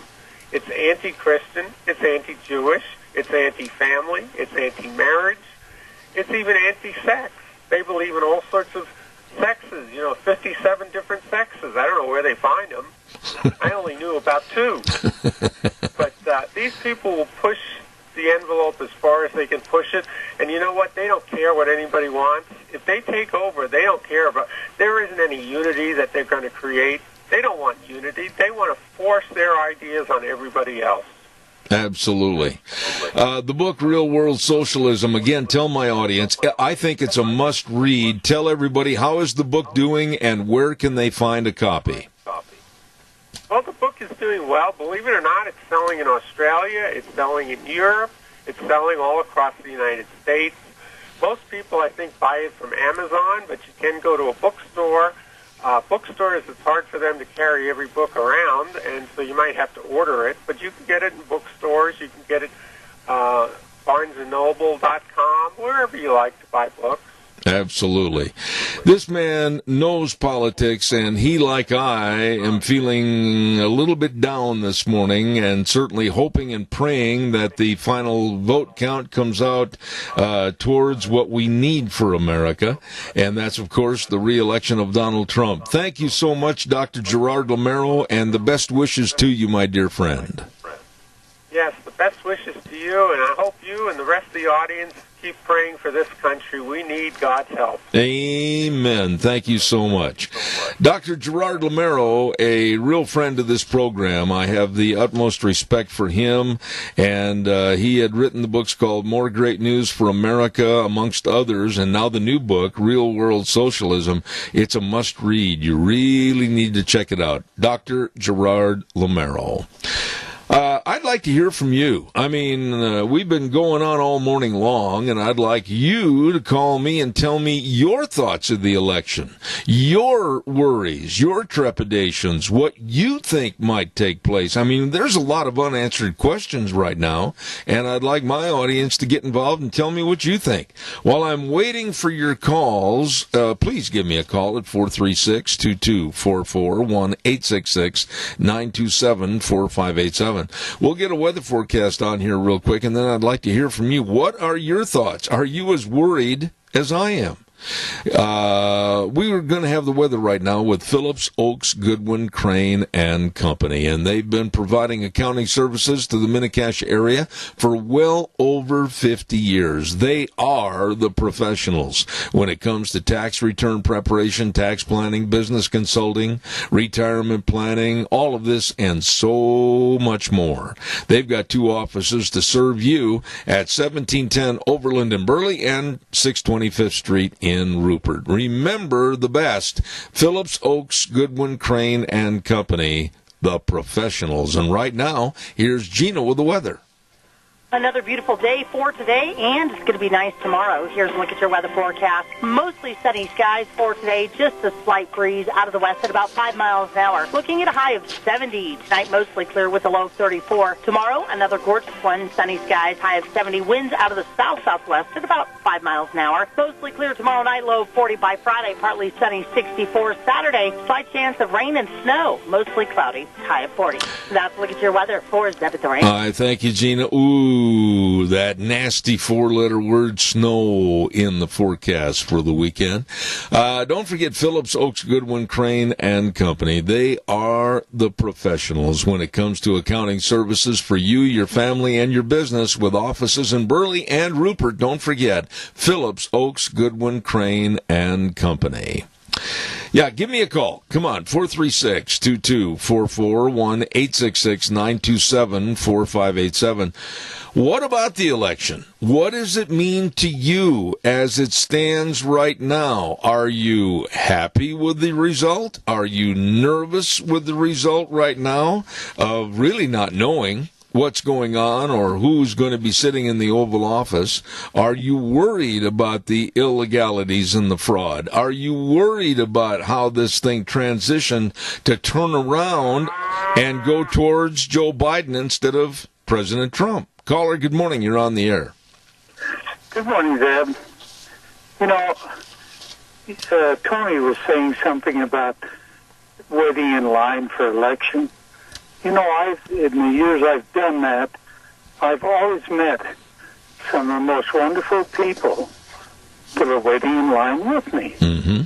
And we all most of us have the same idea what freedom is and everything. But this voting by mail, that's about the most fraudulent thing I've ever heard of. Yeah, Keith, you're preaching to the choir here, because I came out and I condemned mail-in voting a long time ago. I went along with it with the primaries here in the state of Idaho. I went along with it for a one-time only, one-bullet Barney attitude. I will never, ever support it again. I think it was Dave Beagle that mentioned that Idaho could very easily become a blue state. No, it wasn't Dave Beagle. It was not Dave Beagle. It was Rick Manning in the first hour. Yes. But anyway, that could be a reality. We need to look into that very seriously, and if you're a Republican, you better act like one. Well, it's just that we are losing conservative values in our state. And with the influx of people coming from the left coast of California, fleeing what we hope never happens here in the state of Idaho, but they are also some that are bringing it here to the state of Idaho. And like Rick said, we'd better be really, really careful about the transitioning of attitude, personality, and politics in our gem state of Idaho. You take a good look at Blaine County and what it's become. Yep. It could happen. Well, I don't know about you, but I'm in a real kind of a downer right now, and I would love to hear more results, more numbers, more, let's say, professional attitudes towards the counting of these ballots. But if you're like me, and there's still over, 9 states that are in limbo, that doesn't bode well, my friend. Every one of them are blue states. Yeah. Or run by blue people, the governor or whatever. Yeah. This deal in Pennsylvania is a travesty. It really is. Because he told you right up front, we're going to win. Joe Biden's going to win. Now, how can you tell somebody unless you got some dirty things up your sleeve? Well, the dirty things up their sleeves are the extensions of vote count until 72 hours or even further into next week for a final count. You and I both know that's absolutely insane. Yes, it is. I am really sad for America. Not so much for me, but for my family. Yes. They worked hard, they have homes and everything like that, and have 16 grandchildren. What's going to become of them? Well, let's not delve into the pool or dive into the pool of total negativity right now. Let's wait and see what happens and then try to play our cards face up. Let's hope and pray that the Senate stays with control of the Republicans, and that'll be a stopgap and a hammer down against a lot of what Biden and Harris might try to pull.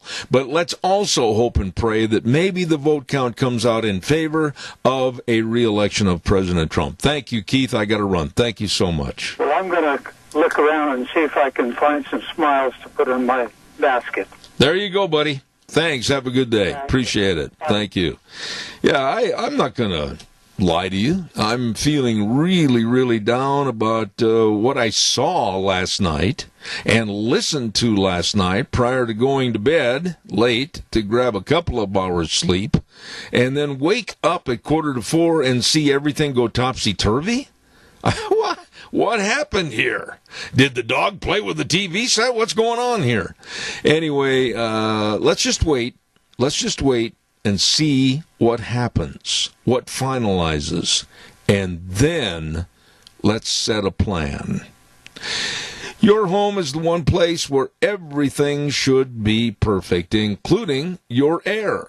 Ramsey Heating and Electric helps you achieve the perfect air you deserve with reliable, groundbreaking, award-winning Lennox products. Call Ramsey Heating and Electric today and see how soon you can get a Lennox home comfort system that'll improve your health and your mood. Call them today at 678-0459 or visit RamseysOnline.com. Conditions apply. See dealer for details. There you go. What have we got coming up next hour? Well, we're going to talk to Mark Mix, the president of the National Right to Work Committee, and we're going to be talking about the election, naturally, and where we go from here, and all about socialism with Burley and the squad, etc. Then at 10:32 this morning, we're going to be talking to Pacific Legal Foundation, the attorney Elizabeth Slattery, and she's going to be talking about if the Democrats win, Biden and Harris, what about the court packing? What about elongating the numbers on the Supreme Court? What happens? What's going to be done? That type of thing. So all of that is coming up in the next hour. Tomorrow on the program, I want you to remember we've got the Chamber Report. We've got a report with Nick Greenwell at Burley Physical Therapy. And we also have Gregory Wrightstone coming on to talk about climate change and the force possibly of the United States going back into the Paris Accord. Oh, boy, look out if Biden and Harris take over the presidency. A lot of negative things, and we're going to cover those tomorrow with Gregory Wrightstone. Right now, we're going to send it back over with Sean to the main studio. News is next. We'll be back in about 7 minutes.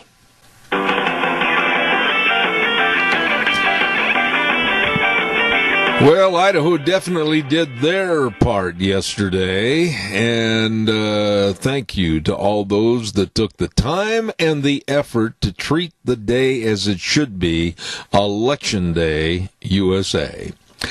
I want to remind you, too, that Zeb at the Ranch brought to you by our major sponsor, your Magic Valley Les Schwab Tire Centers, all 7 locations, serving you with the best in tires and service.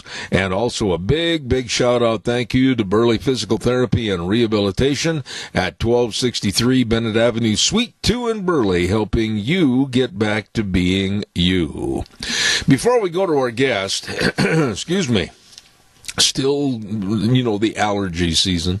Don't forget our good friends over at Lee's Furniture, Floors, and More. And right now, they're having that big harvest sale, 40% off on all furniture. 40% off on furniture, mattresses, dining room sets, bedroom groups. Oh, my goodness. You'd better get in there today. And listen to this. This will knock your boots off. Simmons Beauty Rest mattresses, 50% off. You better check it out today. Great buys on recliners, you name it, all at Lee's Furniture, Floors, and More. No money down, no interest, up to 48 months on approved credit. They're located at 459 Overland in Burley. Don't you forget, Lee's Furniture, Floors, and More. By the way, my old buddy Joe Bennett with Bennett Boys Auction Service, they've got a ripping good sale going on this Saturday. It's going to be in Kimberly at 3225 East, 3600 North of Kimberly. Follow the signs, can't miss it. Marvin Sears estate sale. They're going to have vehicles like a Jeep and a Ford F6 pickup, and they're going to have Model A, Model T, and vehicle parts, all kinds of antiques and collectibles like a horse-drawn walking plow and everything else. Shop shop tools, you name it, at the Marvin Sears Estate Sale. 10 o'clock Saturday morning, this coming November 7th. And Kimberly, a little bit south of Kimberly, 3225 East, 3600 North. Don't forget, look for the signs. And, of course, the Bennett Boys Auction Service managing this sale. No sale too big, no sale too small. The Bennett Boys, they sell them all. Right now, and we've had this next gentleman on the program, and I told him I wanted him to come back. He is the president of the National Right to Work Committee, and boy, have we got a lot of things to talk about, especially with what is happening and what might happen. Good morning, Mark Mix. How are you? I'm doing fine, Zeb. How are you this morning? I'm not going to lie to you, Mark. I'm looking at this day and possibly the next couple days with great trepidation. I went to bed last night thinking that the Trump administration was going to have 4 more years of enhancing our economy and making things for Americans better. Woke up at 3:45 this morning and had a completely different outlook. What are your thoughts? Well, I'm in the same camp, Zeb. There's, on the presidential side, obviously there's more counting to be done, and it doesn't look like it's going that well at this point. But, it's kind of interesting. It seemed like they stopped counting in the states where the particular candidate they liked was winning, and they kept counting in the states where the particular candidate they didn't like was winning. So it was a little bit of a surprise this morning. I've been up early. I was traveling today and just got back to Washington. But, yeah. The good news is it looks like the U.S. Senate is going to maintain control of Mitch McConnell will maintain control of the Senate.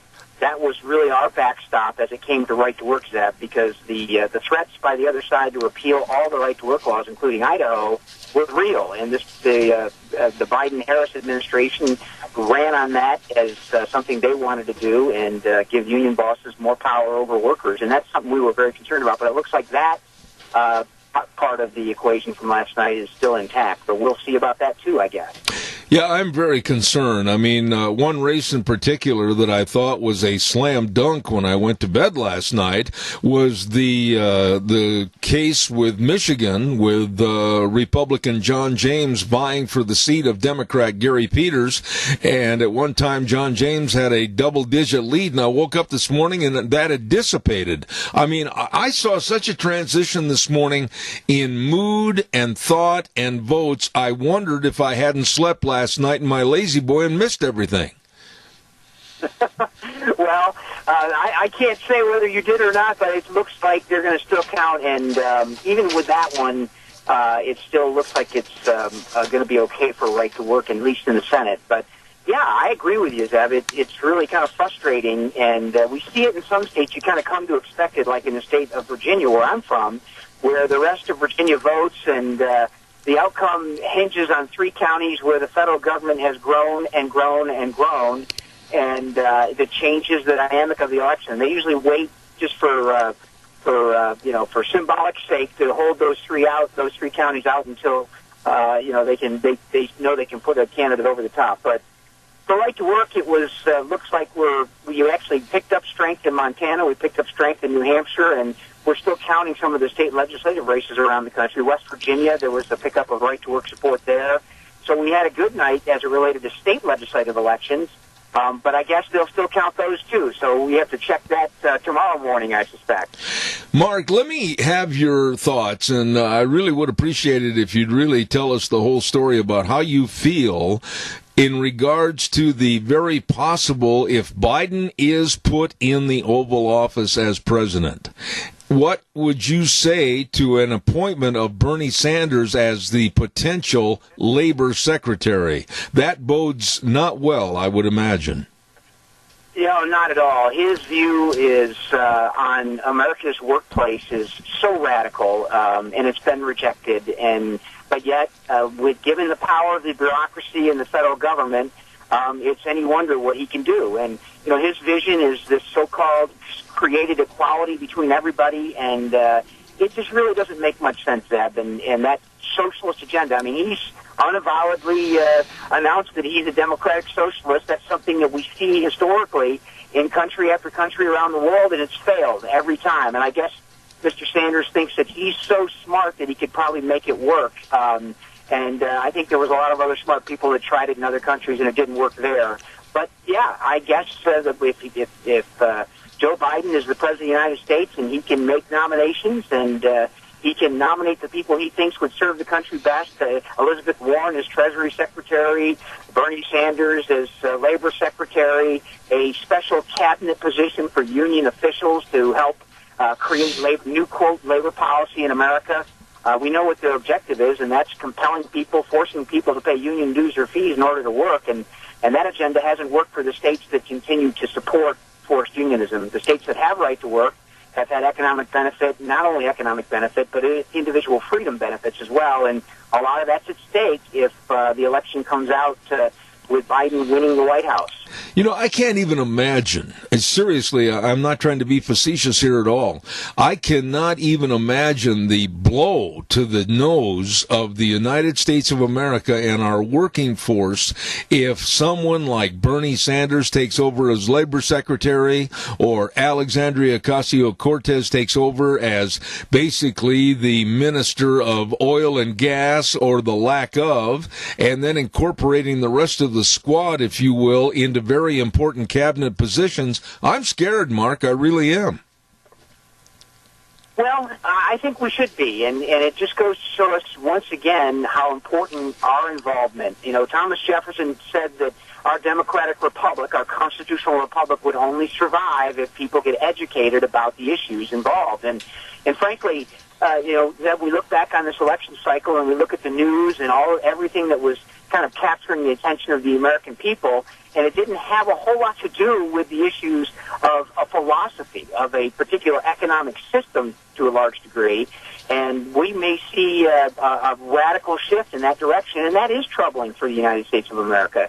It's troubling on all kinds of fronts, and particularly in the area that I'm most interested in. And I know you have a friend, Dave Bigo, who's fought the good fight for his employees and for his business, and they'll once again stack the deck against a guy like Dave. I talked to him earlier this morning, and I asked him about that, and he said he's just looking at the situation and waiting and seeing what's going to happen. But what about the United States labor force? I mean, it's always great to have somebody on the left like Biden or Harris say that they're going to absolutely stand up for a $15 guaranteed minimum wage, and they don't have any common sense as to what it's going to do to the employer, what it's going to do to his laying off or curtailing other jobs. I mean, our labor force, it could be completely thrown up in the air, could it not? Yeah, absolutely. And the National Labor Relations Board, the board that adjudicates labor policy in the country from a federal perspective, I mean, that will change relatively quickly. That the board right now is a majority of Trump appointees, and they have done really important work over the last 4 years in actually restoring rights to workers. That the Obama administration, after 8 years of leadership of Obama appointees, they literally said this is something that should shock people. Someone did a study of the labor precedents, just the legal cases that were brought before the board during those 8 years of the Obama administration, and they estimate that they overturned over 4,000 years of legal precedent. Now, what that means, it sounds so ridiculous, it's almost unbelievable, but what that means is that employers and individual workers who are looking at a rule book, if you will, on how the company's going to be run and how people are going to be employed, they look at that and it changes almost like a tennis match, and that's not good for business, that's not good for employees, but that's kind of what we're up against with this potential radical shift.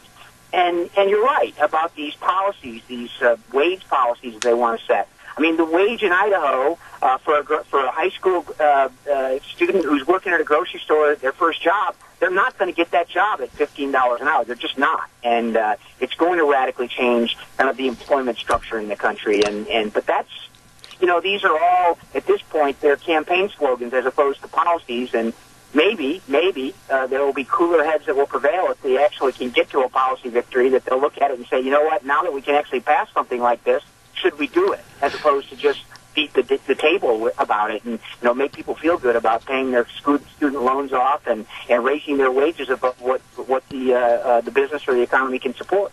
You know, the last couple of words you just said, what the economy can support. And I don't mean to get off the rails here a little bit, Mark, but I think it all falls into the same basket. Biden wants to have a severe tax raise in this country at a time when a lot of businesses may not even be able to open their doors again because of COVID-19. And we're seeing so many people that have had layoffs and waits to get back to work, and they're behind on their mortgage, their rent, etc. And then you start talking about forced increases of $15 an hour for entry-level jobs. I see nothing but the word depression at the end of the tunnel. Well, certainly the decisions that are handed down from on high in Washington, D.C. have a dramatic impact on the economy, and policies like they're articulating, like the idea, for example, just from our theater of policy and labor policy, they're talking about repeal of right-to-work laws.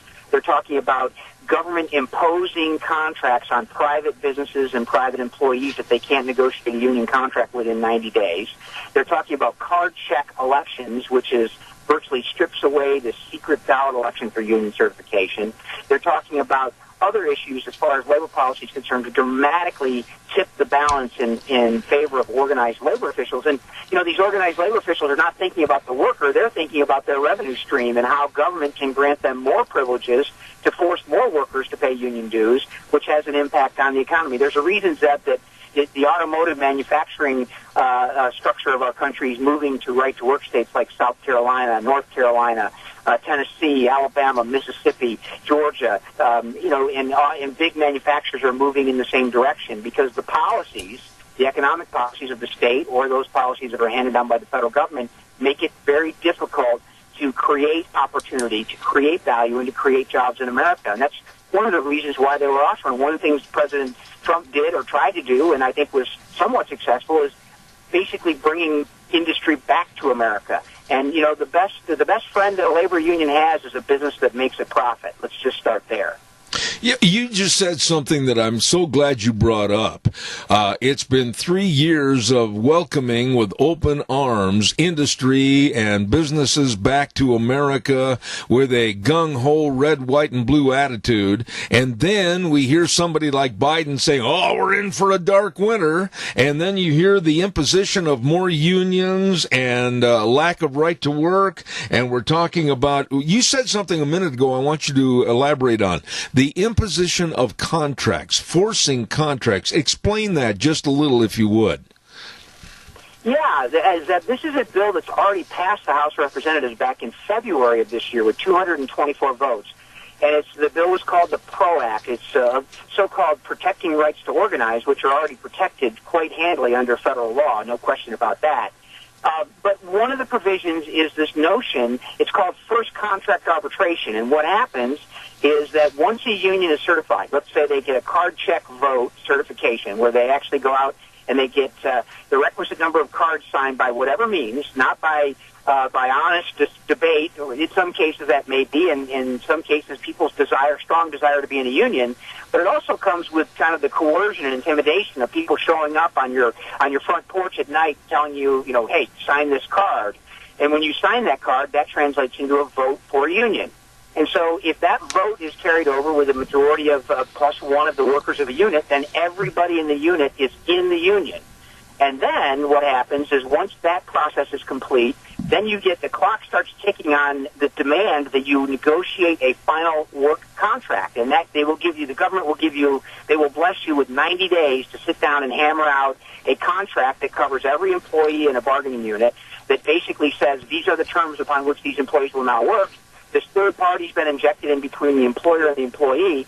And if you don't get it done in 90 days, then the federal government, because when they send someone from Washington, they're generally coming to help, right? That's one of the great lies. Mm-hmm. But anyway, we'll stick with it. They'll send somebody to help you over the next 30 days to hammer out a contract and arbitrate the differences between the private business and the union. And then if you don't get it done in 120 days, the federal government can and will impose contracts on private businesses for up to 2 years. It's an amazing piece of legislation, but it actually passed the House of Representatives. It was endorsed by Vice President Biden and his running mate Kamala Harris in the Senate, and the House passed it. And hey, boy, that one's got some real teeth to it as it relates to how destructive that could be to the economy. You know, Mark, when you're talking and telling us these stories and really telling us the true angle of what's going on, it lends me to think that in so many respects, this administration, if it's Biden and Harris, are just absolutely opening the door for Americans to have to be like a sponge and absorb socialism. Am I wrong? Well, Zeb, those are bigger issues, and we get a kind of a philosophical standpoint and an economic policy standpoint. And I don't think you're wrong. I think we've come a long way down a road of teaching people that, or at least trying to teach people that there's something for free. And the only thing that I know that's free is God's grace, and I am so thankful for that. But nothing else of material worth can be free. I mean, the notion that you have to take something from someone to give it to another doesn't make it free. It might make it comfortable and convenient for the person that's receiving, but it also comes with a price from those who are forced to give it. Absolutely. Those are the beginnings of how you create polarization, how you create struggle between people, and I think we're seeing more and more of that, and surely injecting adrenaline right into that problem is something that we need to be careful about and something we need to be concerned about for sure. Again, I want to say that if, and I underline the word if, that Biden and Harris do take over, what about you, Mark Mix, and what about the National Right to Work Committee? Where do you go from there if they take over the Oval Office? Well, we've just got to be ready to fight. We've been through these, and I'll use Joe Biden's terms, we've been through dark winters before, and this committee's been around since 1955. We had a significant battle in the 1960s when Lyndon Johnson tried to repeal the right-to-work laws across the country. Excuse me. And we've survived that. We survived other attacks on right to work and expansion of union power. And we'll be okay. We'll continue to fight. There's, we know that individuals around the country believe it's wrong to force workers to pay dues or fees to a union, i.e. a private organization for the privilege or the right to work in America. We continue to litigate. We have had great success in the courts. And Zeb, I think we've talked about it before in our conversations. We won a U.S. Supreme Court case on First Amendment constitutional grounds that frees every government employee from the compulsion of forced union dues or fees. And, so that's a victory that comes with a First Amendment protection. And we've been fighting for those types of litigation cases. We'll continue to do that. Our Legal Defense Foundation representing employees for free in their exercise of their rights in America's workplaces. We've been to the Supreme Court 18 times. We have 22 lawyers that do nothing but help employees. We'll continue to do that. And the other thing we have to do, and this is an important part of what your responsibilities are too, Zeb, not that I'm giving you a task, but keeping Americans and keeping Idahoans informed about what's happening in Washington. Turning off the fake news and looking into it themselves and finding out what's really happening, because oftentimes we're not getting the straight scoop from Fox or CBS or ABC or NBC or the big news networks. We're getting something that's been filtered and softens with the impact of some of these policies that are being touted by the potential Biden-Harris administration. I am so honored to have you come on my program. President of the National Right to Work Committee, Mark Mix, I salute you. And if any time you have an opening, please give us a call. We'd love to have you back on. Thank you, Mark, very much for being on the show this morning. Zeb, a privilege to be on with you, that's for sure. I'm going to come get some of that 40% off furniture, too, by the way. All right. God bless you, man. Thanks so much. Thanks, Zeb. All right. Take care. Gentleman that I really enjoy having on this show, straight shooter, and as I said, he's the president of the National Right to Work Committee, and he serves as president also with the National Right to Work Legal Defense Foundation, Mark Mix. Thank you for being on the show this morning. Let's see. What have I got cooking here? Oh, yes. I've got to remind you about what's going on over at Redder's Showcase. Deanne gave me this note here yesterday, as a matter of fact. They're going to have a great big customer appreciation sale. When? It's going to be this Friday and Saturday. Now, let me give you all the particulars. Number one, it's going to be on Friday, 8:30 to 6, Saturday 9 to 5, and believe me, they're going to have floor model discounts up to 50%, and they're going to have everything in the store on sale. Listen to this. Not my throat, but this. Dishwashers in stock starting at just $369. Deluxe Queen mattresses at $499, and they proudly sell American-made furniture. Don't you forget that. Great big customer appreciation sale this Friday and Saturday at Redder's Showcase, 2611 Overland in Burley. You stop over and don't miss this sale. Okay, now I've got that out of the way. And coming up next half hour, we're going to be talking to Elizabeth Slattery, and she's with the Pacific Legal Foundation. She's going to tell us all about if, and heaven help us, please. We need a lot of prayers over the next couple of hours to make sure that Biden-Harris don't take over. I'll tell you what, I'm scared. But if they do, what about the packing of the Supreme Court? And what would it do? What does it mean? All of those things. We're going to be talking to Elizabeth Slattery with Pacific Legal Foundation in about 5 or 6 minutes. Right now, we're going to send this back over to our main studio. You stay tuned. And now, back to Zeb at the Ranch on AM 1230 KBAR. To reach Zeb, call 436-2244 or toll free 1-866-927-4587. And now, here is Zeb. Oh, thank you very much and welcome back. We're running a little bit behind here right now, so I'll tell you quickly, your home is the one place where everything should be perfect, including your air. Ramsey Heating and Electric helps you achieve the perfect air you deserve with reliable, groundbreaking, award-winning Lennox products. Call Ramsey Heating and Electric and see how you can get a Lennox home comfort system that'll improve your health and your mood. Don't forget, call them today at 678-0459 or visit ramseysonline.com. Right now, without further ado, we're going to run to the telephone line and get the attorney with the Pacific Legal Foundation, Senior Legal Fellow and Deputy Director for Separation of Powers. Good morning, Elizabeth Slattery. How are you? I'm doing well. Elizabeth, I am, and I'm going to tell you right now, I'm going to bare my sleeve a little bit. I'm going to tell you I'm very, very concerned about this election. I'm very concerned about illegalities. I'm very concerned about fraudulent handling of votes and the counting of votes. And I foresee where this might be a headline to take to the Supreme Court for a decision. How wrong do you think I am? Well, I think that both sides are ready to litigate. We've already heard that coming out of both campaigns, and the votes are still being tallied up, so it's early days. But yeah, I think you're right to not be surprised if this ends up in the courts.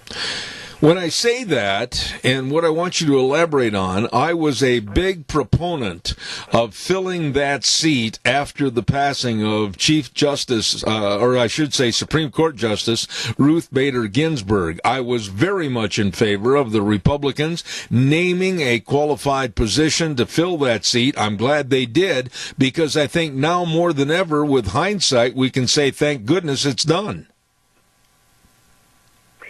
Yeah, I was certainly pleased on a personal level with the selection of Justice Barrett. I think she's a fantastic, a fantastic mind, a great judge, and just an all-around wonderful person. So I was really pleased with her confirmation, and it certainly will help to have all 9 justices seated on the court if heaven forbid an election dispute comes all the way up to the Supreme Court.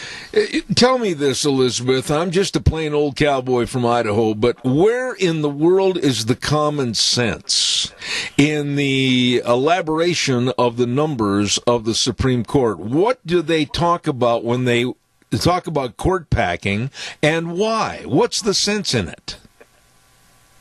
Yeah, so a lot of people have been talking about court packing and using that phrase to refer to something that it's not.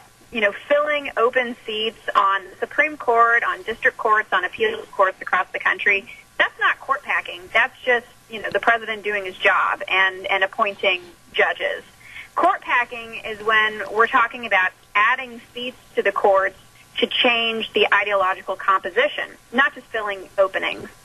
And it's important to note that the Constitution is silent on how many justices there should be on the U.S. Supreme Court. Congress gets to pick the number. And throughout our history, the number has fluctuated, although it's been at 9 since about the late 1860s. So, we're pretty used to having just 9 justices on the Supreme Court. So what is the gist or the sense or the merit in trying to go maybe to 11 or 13 or 15 or whatever? Is it just based on politics and how to get your point across? Yeah, so I think people on the left feel like it was unfair that President Trump got to fill 3 vacancies on the Supreme Court. And so they want replacements, basically. They want to be able to add justices, in equal measure. There have been a number of different proposals that have been floated, not just, good old-fashioned adding a justice. There have been different things like trying to put in term limits for judges, rotating judges from lower courts up to the Supreme Court so that nobody stays on the Supreme Court permanently, and other things like that. But many of those things could potentially pose a constitutional problem unless they're actually enacted through the amendment process to our Constitution. Okay, let's talk a little bit about that. You are a constitutional scholar, far, far above me, but like you said earlier, there's nothing in the Constitution about this situation, basically. So what would they being the Democrats and the left, what would they try to do, and how would they do it? Well, so if they simply wanted to add seats to the Supreme Court, that would just be basic legislation. And Congress has done this with lower courts. I think the last major Judges Act was in 1990. They added seats to the district courts. And Congress has done this. Over the years, we originally started with just 6 justices on the Supreme Court. It went down to 5. It went all the way up to 10 around the Civil War, and then it was scaled back to 9 in the late 1860s. And so just to add new seats to the court, Congress, the House and the Senate would just have to pass a law, and then the president would have to sign it. Okay, but therein lies another problem as I see it. Maybe, hopefully, God help us, that the Senate will retain the leadership of the Republican Party and have a strong arm on what, if Biden is the president, what he can do and what he can't do.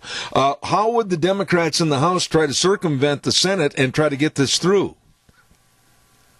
Yeah, so if the Democrats only control the House, it would be very difficult to get a judge's bill through. And even if the Democrats controlled the Senate as well, but it was a very slim margin, I think it would be hard to get this through because they'd have to be able to persuade sort of moderate senators from the Democratic Party to come along with it. I think that it could be an uphill battle. I was so glad to have you on and talk about this morning because I'm going to go back to the election again. This election with the elongation of the counting of the ballots and everything, and the Supreme Court maybe getting involved, all we can do is just thank our lucky stars and the good Lord above that 9th seat was filled by Amy Coney Barrett. Yeah, I mean, I think that the last thing we need right now is an election dispute that goes to the Supreme Court. We see how public opinion of the court's ruling in Bush v. Gore was not great, and so it would be ideal if the president can be selected without it having to resort to the courts. Let me ask you this, Elizabeth. There was a lot of talk in the last couple of months about how the left, the Democrats and Biden, Harris, etc., they wanted to try to turn the Supreme Court into a legislative body instead of a judicial body and arm of our government. What are your thoughts on that? Well, I think of gets to the root of the problem here. You know, we can add as many justices to the Supreme Court as either party may think is necessary, but the problem here that the Democrats are complaining about, they think the court is activist from a conservative perspective, and for many decades, conservatives have pointed out that the court has assumed more and more power and, has been deciding basically policy questions rather than, just acting as arbiters of what the law says and what the Constitution says.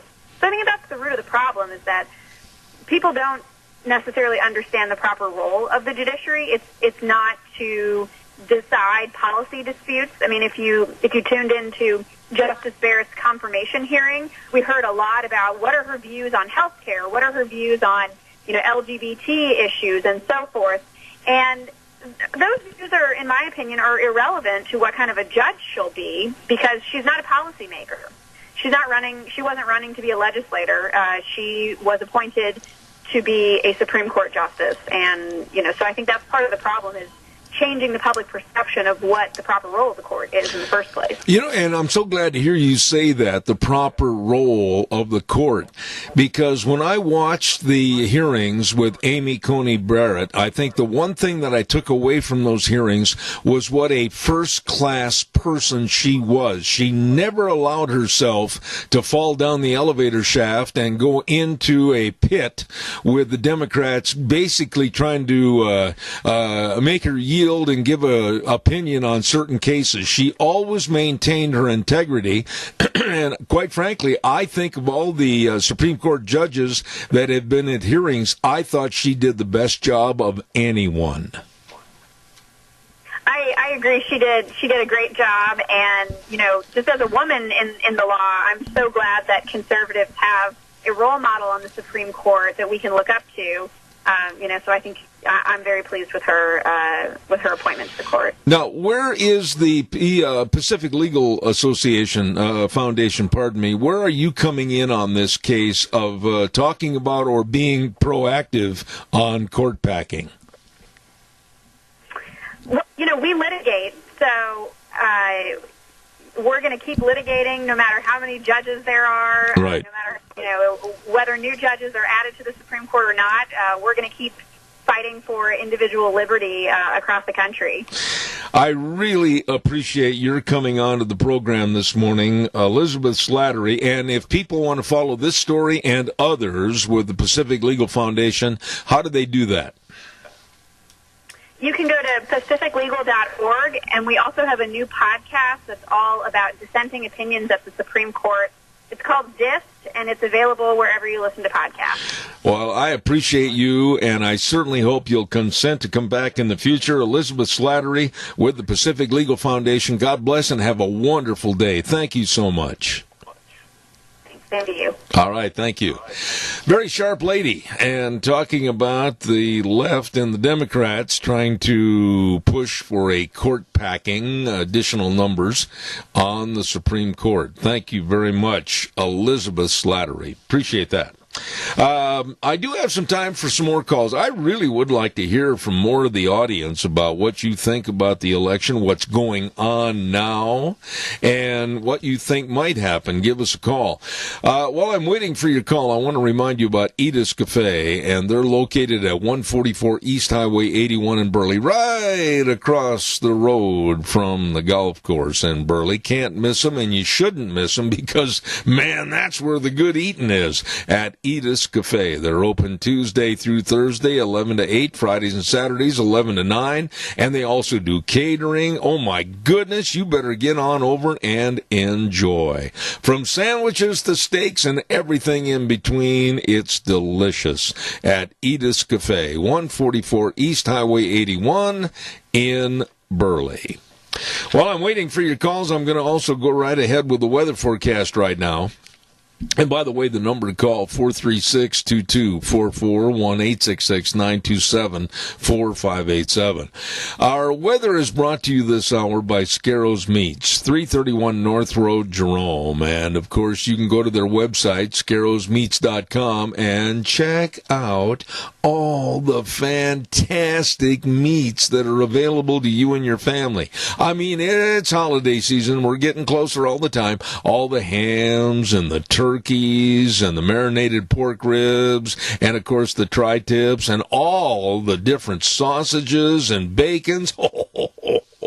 Absolutely phenomenal. Delicious meats from Scarro's Meats in Jerome. Number to call, 324-7657. And right now, here's Gina with the forecast.